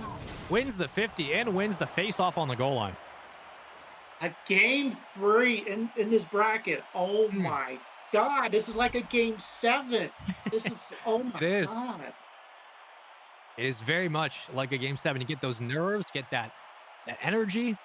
It all comes down to this single elim. You win this next game. Now it's a best of 1. We talked all day, Billy, about it being best of 3. You win 2 games. Now it's a best of 1. Whoever comes out in these 5 minutes and scores and wins is going to win their chance into the grand finals. And this is going to be a very highly contested affair, Billy.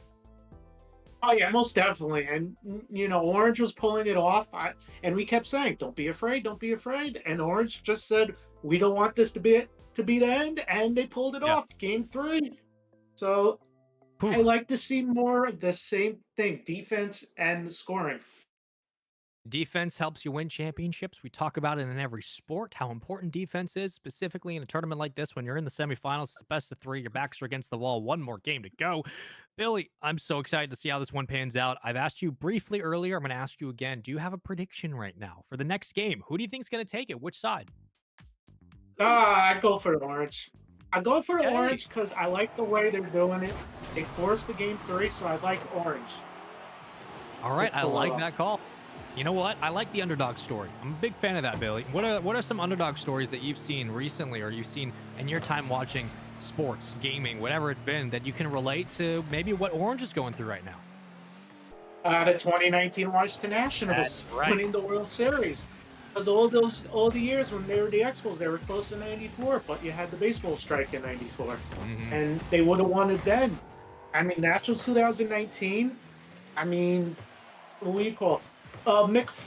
Mankind Mick Foley winning the WWE Championship back in 99. That was an underdog story, and he won it. Stone Cold winning the title. I mean, they're all underdog stories. Yeah.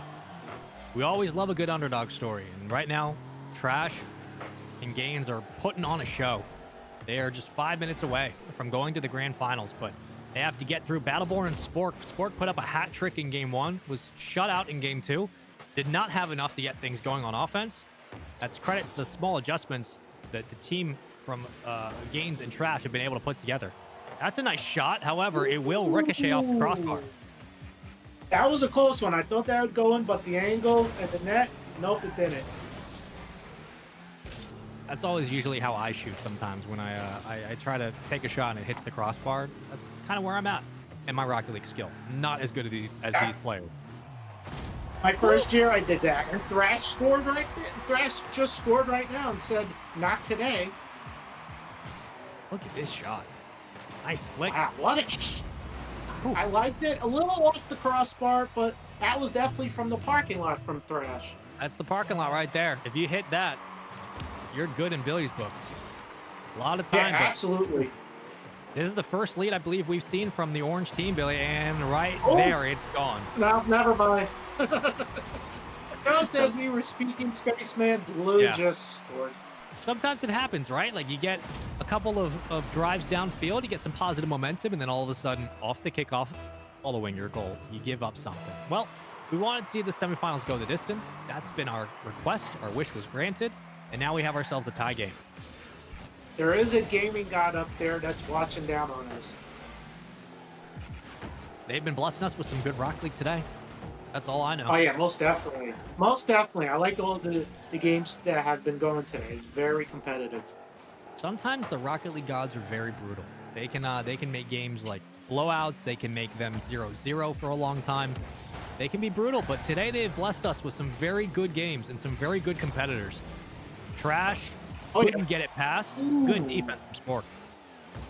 Yeah, the Spork is putting on some good defense right now, keeping the ball on the other end and attacking up front. Spork thinking about the challenge, leaves it. Another minute gone by. Everybody trying to figure out, okay, how do we want to play this ball? How do we want to set up at midfield to make sure that if They get it behind us. We can escape and play defense. Trash waiting.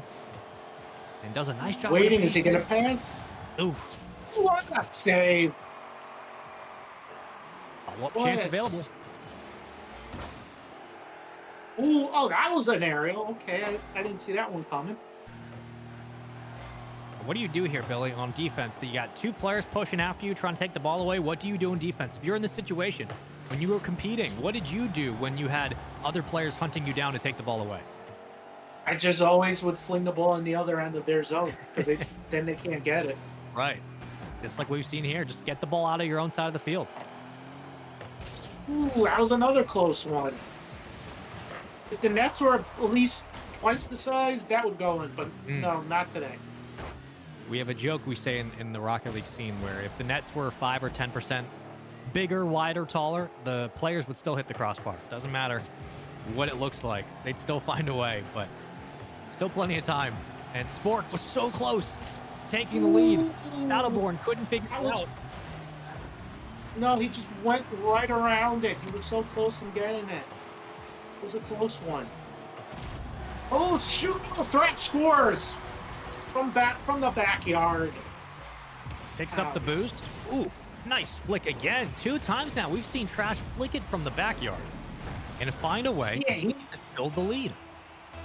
Most definitely. He at least knows how to do an aerial, even though it's like 5 feet in the air. Still, I mean, he's picking up the ball and he's saying to his teammate, I got this. Just do defense. Don't worry about a thing.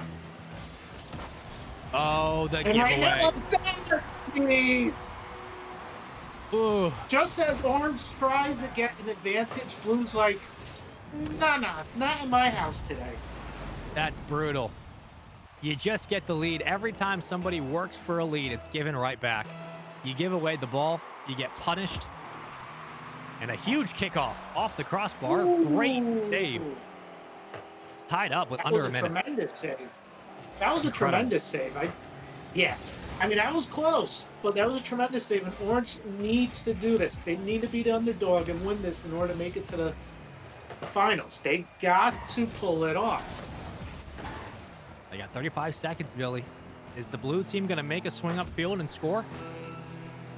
They're working their butts off and trying to do it.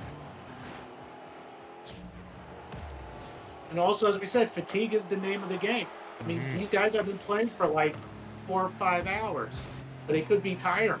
I mean, you also got to deal with that too. They need that championship grit, that mentality that you had when you won your title just, what, 2 years ago? Yeah, 2 years ago.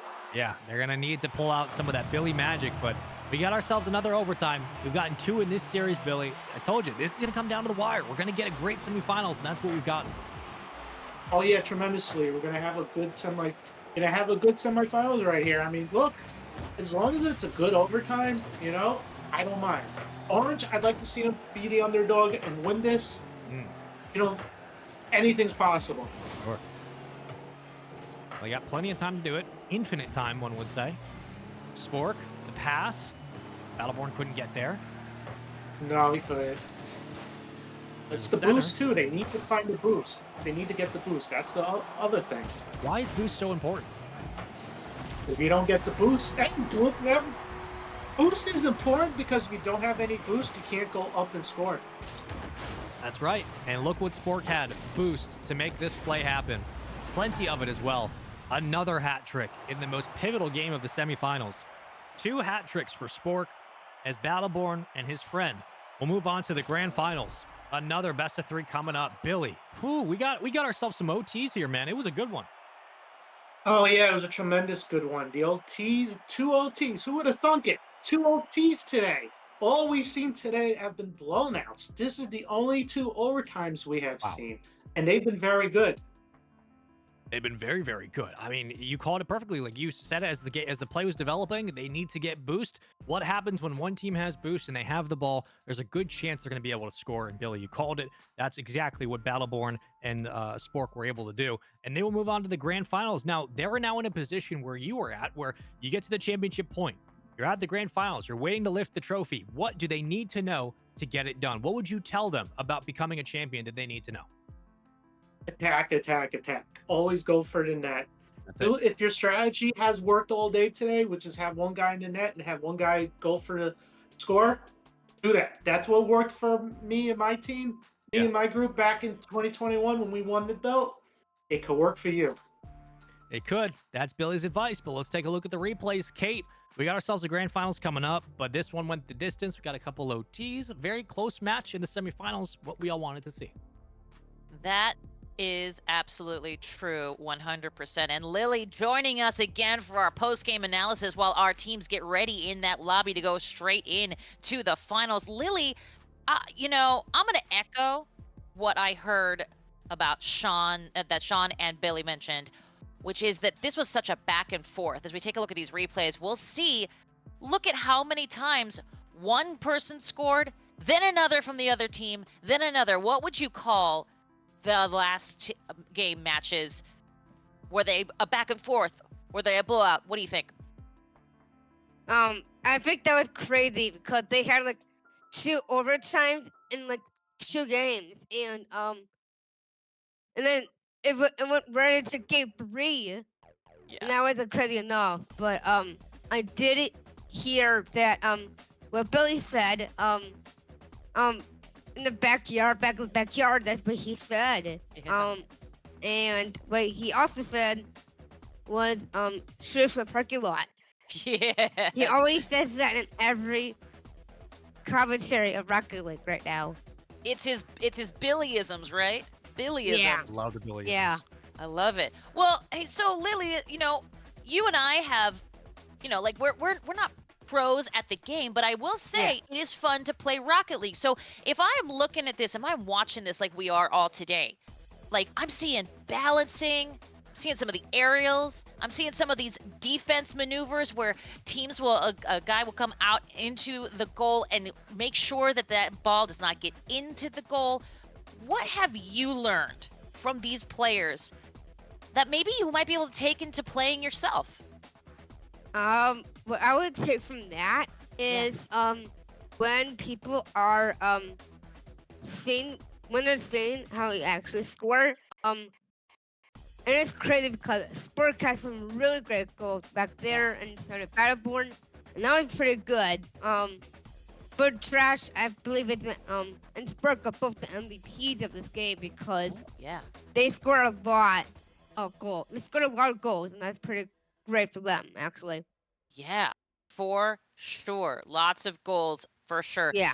Spaceman, I got to say that it's weird that this is the one game, the semifinals of the other tournament bracket, that was genuinely the closest Yeah. and the most hotly contested, OT-filled matches.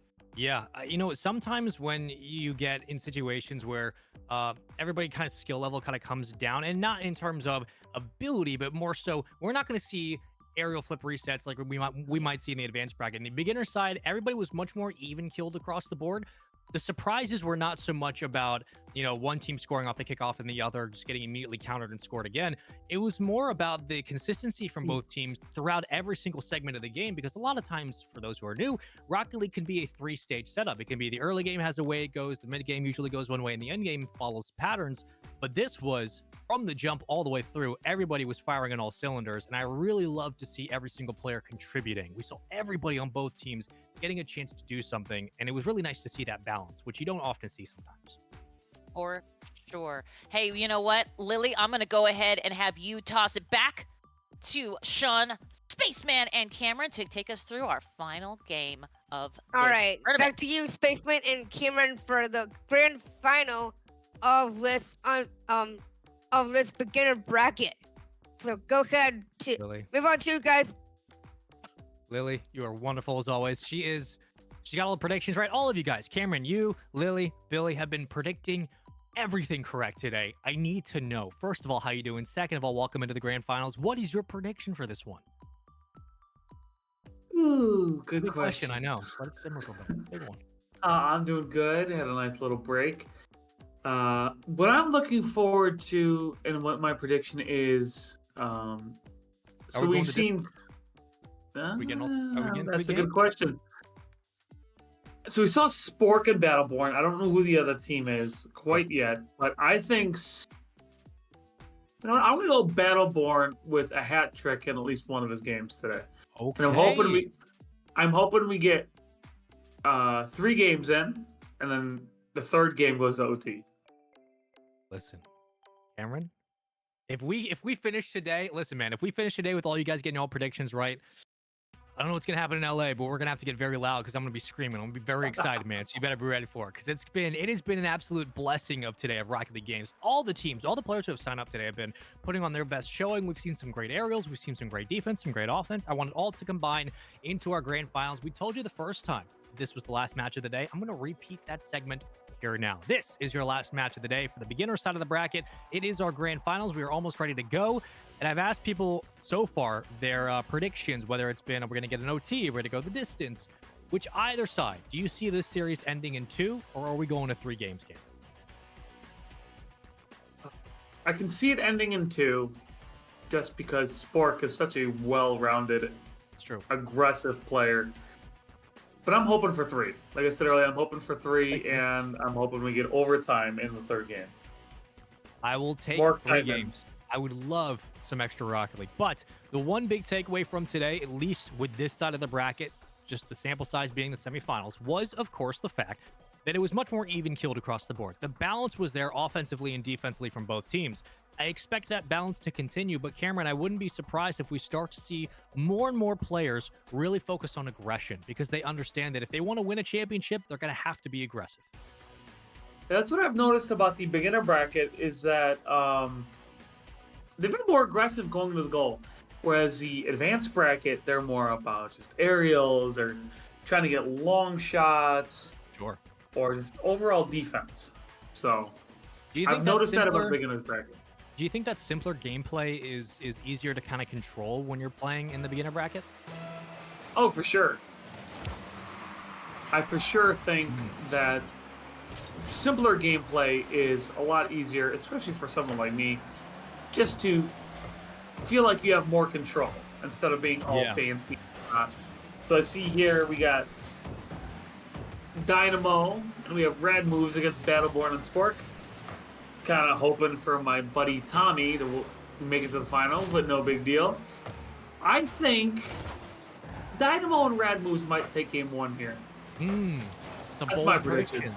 That is a bold prediction. Everybody today's had some bold predictions, but they've all come true. So listen, I can't negate it. You might be right. And the big thing about this grand finals is whoever wins it will move on to play in the Celebrity Showcase next week. That's right. To remind you all that there is going to be another tournament next week with celebrities from all kinds of sports backgrounds playing with these players. It'll be live from Los Angeles. All of our commentators, Lily, Billy, and Cameron, will be there in person to bring you the action. And this is a big moment for these players. They know that they're on championship point. This is the grand finals. It's a best of 3. You win 2 games. You get to play next week. That's got to be a lot of pressure, Cameron. Ooh, sorry, I'm a little tired. Yes, Hey, it is a lot Rocket of it is a lot of pressure. And I feel that when you have that kind of pressure on you, it can turn some people into ashes and then make some people into some rough cut diamonds at the end of each series. I like that. Who's going to crumble? Who's going to rise? That's the big question. Great shot. Oh! Dynamo. Perfect placement. And there's Dynamo with a killer shot. He's got the breakout with the Mohawk, and he's having a breakout game so far. His little banner says Whiff Wizard, but that's anything but. I mean, that was perfect setup. Tracked the possession all the way down. Caught the bounce. Nicely done. A 1-0 lead for the Orange team. Battleborn and Spork come into this grand finals after playing through 3 games in the semifinals, going the distance. They forced the OT. They win it there. Spork had a hat trick in game 3 and game 1. So a 6-goal performance in the last series. Waiting to see if he'll get going. But this is a team that cannot be underestimated. The Blue Squad are very good. Oh, absolutely. Once Spork gets going and might get 1 or 2 goals, he could very well take this game away easily. But if Rad Moves keeps playing the defense he is, just like that save right there, they've got a very good chance at holding off the blue team. Got about 2 minutes, 40 seconds left. Breakout trying to get back into the goal. Or, sorry, Dynamo trying to get back in the goal with his breakout car. And it's been back and forth most of this game, and there's a long ball right there. Dynamo trying to get back into the ball. And as I was saying, it's a very back and forth game. And very even matched, I would say. Yeah, I think that's the best way to put it. It's been really back and forth, though neither team's really kind of pulled away. We have seen one goal from Dynamo. Other than that, we have been trading possession on these counterattacks. Another chance now for Dynamo, popping it high. Teammate nowhere around. That's okay. Here we go, a chance. So close to a 2-0 game. That was a great save. I don't know if he got credit for it, but that was great. It's going to take defense like that to win a championship. I'll tell you. You got plenty of time. 1:37 and counting. If only the Bears had that kind of defense in Chicago. We win a lot more games. If only some of my teams that I root for and I put way too much energy into could play the great defense that Dynamo and company have been doing here. Rad moves has not been a factor on offense, but that's okay. Been stepping up defensively, keeping the ball out of the net. And a chance now for Battleborn to put it away. Didn't like the look, fell right under possession. A goal and 3 shots for Dynamo, trying to make it 2. 1 minute and some change. It comes down to the wire here in game 1. Now, that was a very close miss by Battleborn a couple moments ago. He barely missed it, but it was still a miss. Very easily could have been a tie 1-1 game, and he just missed it. Blue team has been stuck on defense for a while. Do they need to get more aggressive to get out, or is it just they're kind of waiting for the shots to die down? I think that is a very good question, Spaceman. As they're on the attack here, I feel that they're trying to wait for these crazy long-distance shots and pop-up balls to die down. As the shot's here, and it's off the crossbar. My goodness, they are trying to get those shots in now. They are just not falling. This could very easily end in a 1-0 game with 19 seconds left. We don't see it too often, Cameron, but sometimes these close games come down to just one goal. Whether it's 1-0, 2-1, doesn't matter. There's a real good chance it could be a 1-0 game, and if that is the case, you got 5 seconds to make it happen. The orange team trying to go up 1-0 in the grand finals, and that'll touch. Dynamo and Rad Moves have a 1-0 lead in this grand finals. That was a great effort by Spork and Battleborn in the last 5 seconds. Unfortunately, it was deflected by the orange team. I think Blue has a really good chance at trying to come back and win game 2. I think they absolutely do. Yeah. I think it'll be another 1-0 or 2-0 game.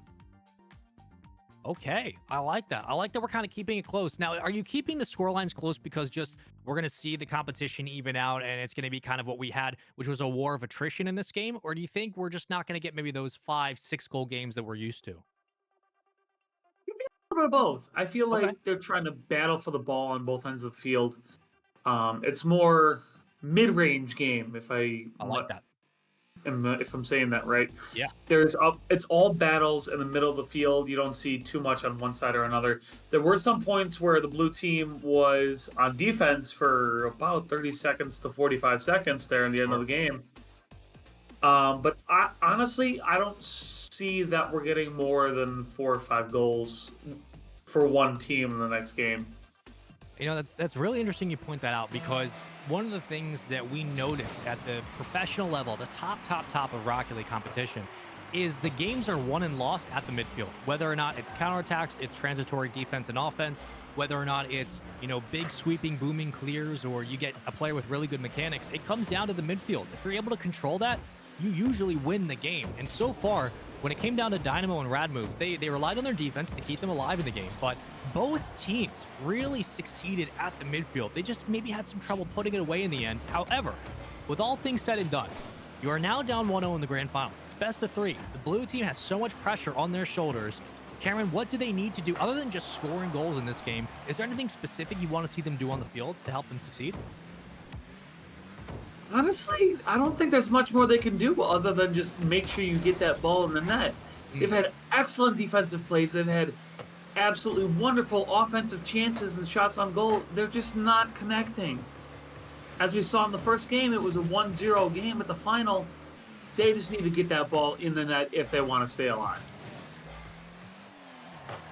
Sometimes it's as simple as that. And I like when things can get boiled down to, look, a lot of these problems would go away. If you're able to find a goal, you take pressure off yourself, you give your teammates time to maybe get comfortable. 2v2 Rocket League's a very different beast than traditional 3v3, but a lot of the similarities do translate. There's the pass, dangerous shot. It's off the back wall. Follow-up chance, great save. Rad moves, keeping his team out of dangerous spots. That was an epic save by Rad Moves. That was top notch. You don't see that very often, and I definitely can't do that, but I know some people in my state group that can do that, and I applaud them every time because that is absolutely outstanding. I will never be able to have that kind of timing. That's all instinct. That's all reaction. I am too old for that.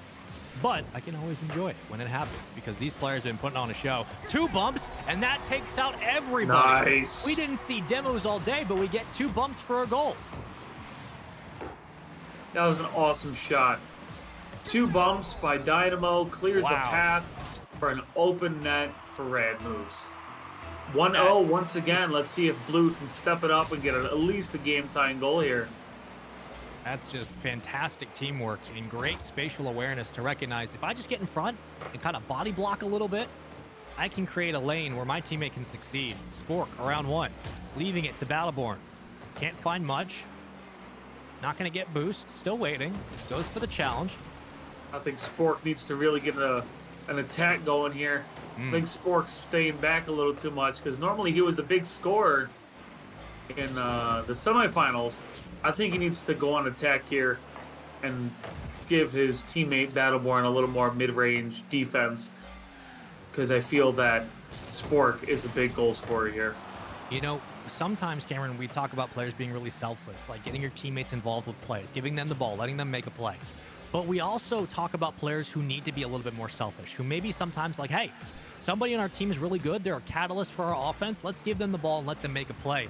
I think Spork might be in that position where as much as he wants to pass it, as much as he wants to get his teammates involved. Oh, and Battleborn with a goal as we're talking about it.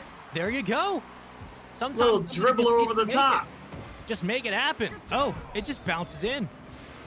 I don't know, but it looked like Rad Moves or whoever was in goal right there was a little AFK. Maybe they got surprised. Sometimes when somebody gets demoed, there's a smoke screen, and you can't see through the smoke screen, so you get caught. I would like to think in that situation, maybe Rad Moves just didn't see the ball because a player flew right into his POV. Maybe he had no idea the ball was there, and by the time he realized it was too late.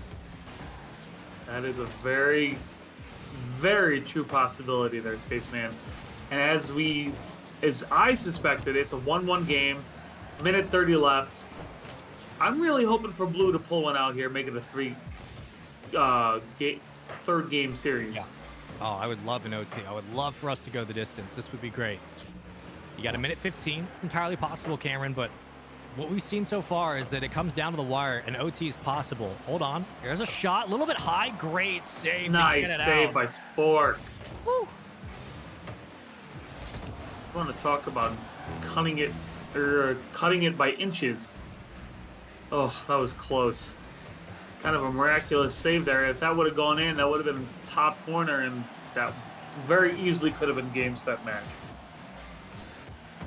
45 to play. You got your teammate out in front.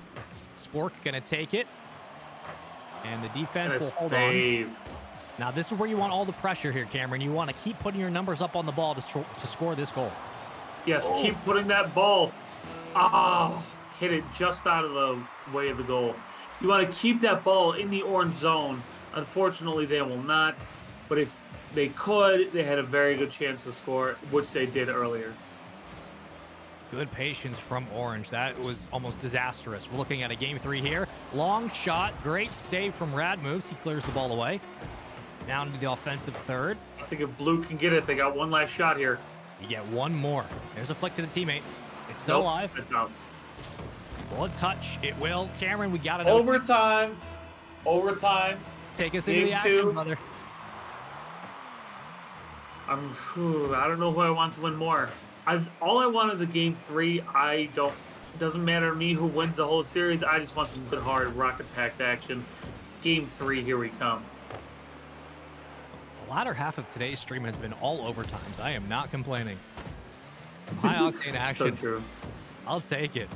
Plenty of time on the clock. Infinite amounts. Dynamo gets full grab. A lot of boost to work with here. Tracking possession. They'll combine for the pinch. Booming wanted that. But for the moment, everybody takes a breath back at midfield. Ooh, and Battleborn just missed that one. I feel that if Spork sets up Battleborn for an incredible shot, that's the game right there.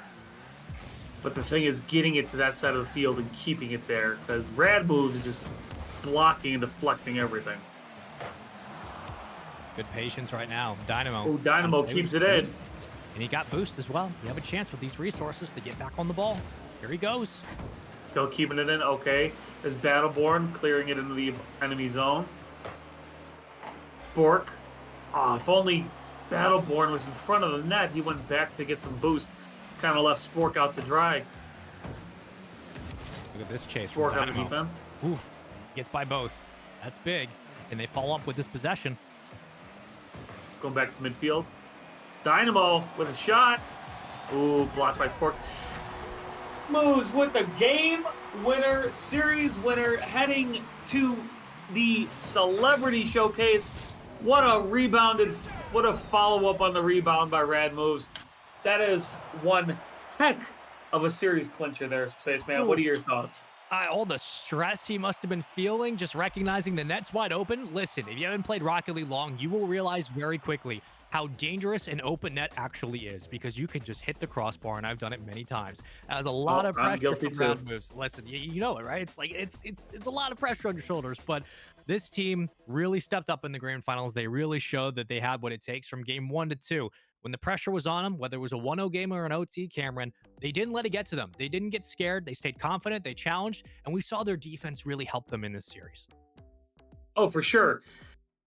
Defense for Blue was quite a bit better. They scored a goal finally, which was fantastic. They got to overtime. They had multiple chances. They just couldn't finish it out. Sometimes you get really, really close, but Rocket League is a brutal game. With that, though, the grand finals of that matchup was basically down to the wire all the way to the end. Kate, we have some replays we need to get to. Let's do it. We wanted OTs today. We wanted distance. We got that. We got a lot of OTs. I'm excited. Let's talk about it. Yes, indeed, for sure. I will also say, welcoming Billy back here for a little post-game analysis. Billy, let's talk real quick. We just saw the beginner's bracket before we saw the advanced bracket. I'll be honest with you. I have zero idea why we call this the beginner's bracket, because everything was back and forth and super entertaining.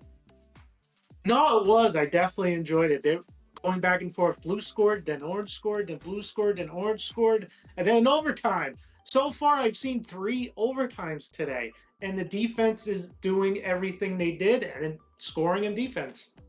It's almost like all of the wishes we made over in the advanced tournament bracket came true here in the beginner's bracket. Is that right, Billy? Absolutely. Spaceman and I kept saying we want a close game, want a close game, want a close game. This was a close game, overtime, and I liked how it was. Yes, and Spaceman, I will say this, nobody got a free ride. This is absolutely hard earned, and this in particular has been hardly earned. Hardly earned? You know what I mean. It was a hard-fought victory. It was neither bracket today was a cakewalk, and that's nice to see. Like, we want to see people struggle. We want them to fight for it, but we really also want to see people work for these wins. And it wasn't like one team outclassed or the other. It was cohesive. It was equal across the board. Great defense, great offense, really wonderful team play, and it gave everybody involved a chance to shine, which is the beauty of 2v2. So whether it was the beginner bracket or advanced, didn't matter. It was a phenomenal day of Rocket League, and I'm glad that every single series had something unique. It all brought something to the table. It absolutely did. And someone who brought something to the table, I got to say thank you so much, Spaceman, for all that you have done throughout this tournament, and of course through our boot camp and everything else. Any final thoughts here as we round out going into next week's Celebrity Showcase? Next week's going to be a great one. Again, continue to keep your eyes on the Xbox Twitch socials, also involved with Xbox Special Olympics. Keep your eyes involved for Gaming and for Inclusion, all information. Make sure you give some love to Billy, Lily, and Cameron in the chat. They were phenomenal today. And to all production and the admins who got this going, wonderful work as always. We'll see you next week. And of course, thank you, of course, to Spaceman. And thank you to these three casters, these three athletes who rolled with the punches, because this is what esports and production is like. This is live production. Anything can happen. And sometimes, like we saw today, it does. So I will say, let's real quick wrap up. Cameron, start with me. One thing you're looking forward to most next week for the Celebrity Showcase. Go. Oh, wow. I am looking forward to Stephanie kicking some butt next week. And I hope Excellent. she gets partnered with a great athlete. I agree. Lily, what are you excited for in LA? I'm really excited to look forward to a lot of great showcasting and broadcasting a lot, and also getting to be with you, Kate, again next week in LA. I am excited for that too. And finally, Billy, now that you're on the other end of your first esports tournament cast, what gets you excited to come back and do it all again next week? Well, no blowouts. Hopefully there are no blowouts. I mean, I like the way the competitive was today. I'm sure Cameron and Lily will totally agree with me today. Can't wait to meet the celebrities. I can't wait to be in California next week, even though the weather's going to be bad. But still, as long as it's not snow, I'm fine with that anyway. There it is. I love it for sure. Well, we got to say a huge thank you to the three of you for being so great. We also want to say a huge thank you to our sponsors, WWE and Rocket Apples. Fuel your mind and your body. Yum, yum, yum. And of course, as we've mentioned, did we mention it that next week, November the 18th, is our Celebrity Showcase? Because if it is, you should be there. And it is, so you should. At any rate, that is all I've got. But I do want to make sure our three athletes send us out. So on the count of three, Cameron, Lily, and Billy, I want you to say, see you next time, okay? We ready? Okay. Here we go. 1, 2, 3. See you next time.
Having confidence and taking risks are both important because you can't really do one without the other. New technology can help people discover that they can do almost anything.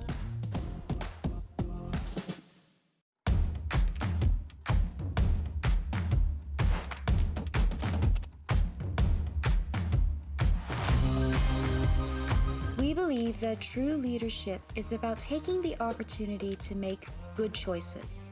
Choosing to better ourselves so we can better our communities. Choosing to put others first and lead by example. At Special Olympics, we are guided by the best leaders we know. They are our teammates, our coaches, our colleagues, and our friends. We are so proud to be an athlete-led organization, guided by principles that start with a choice.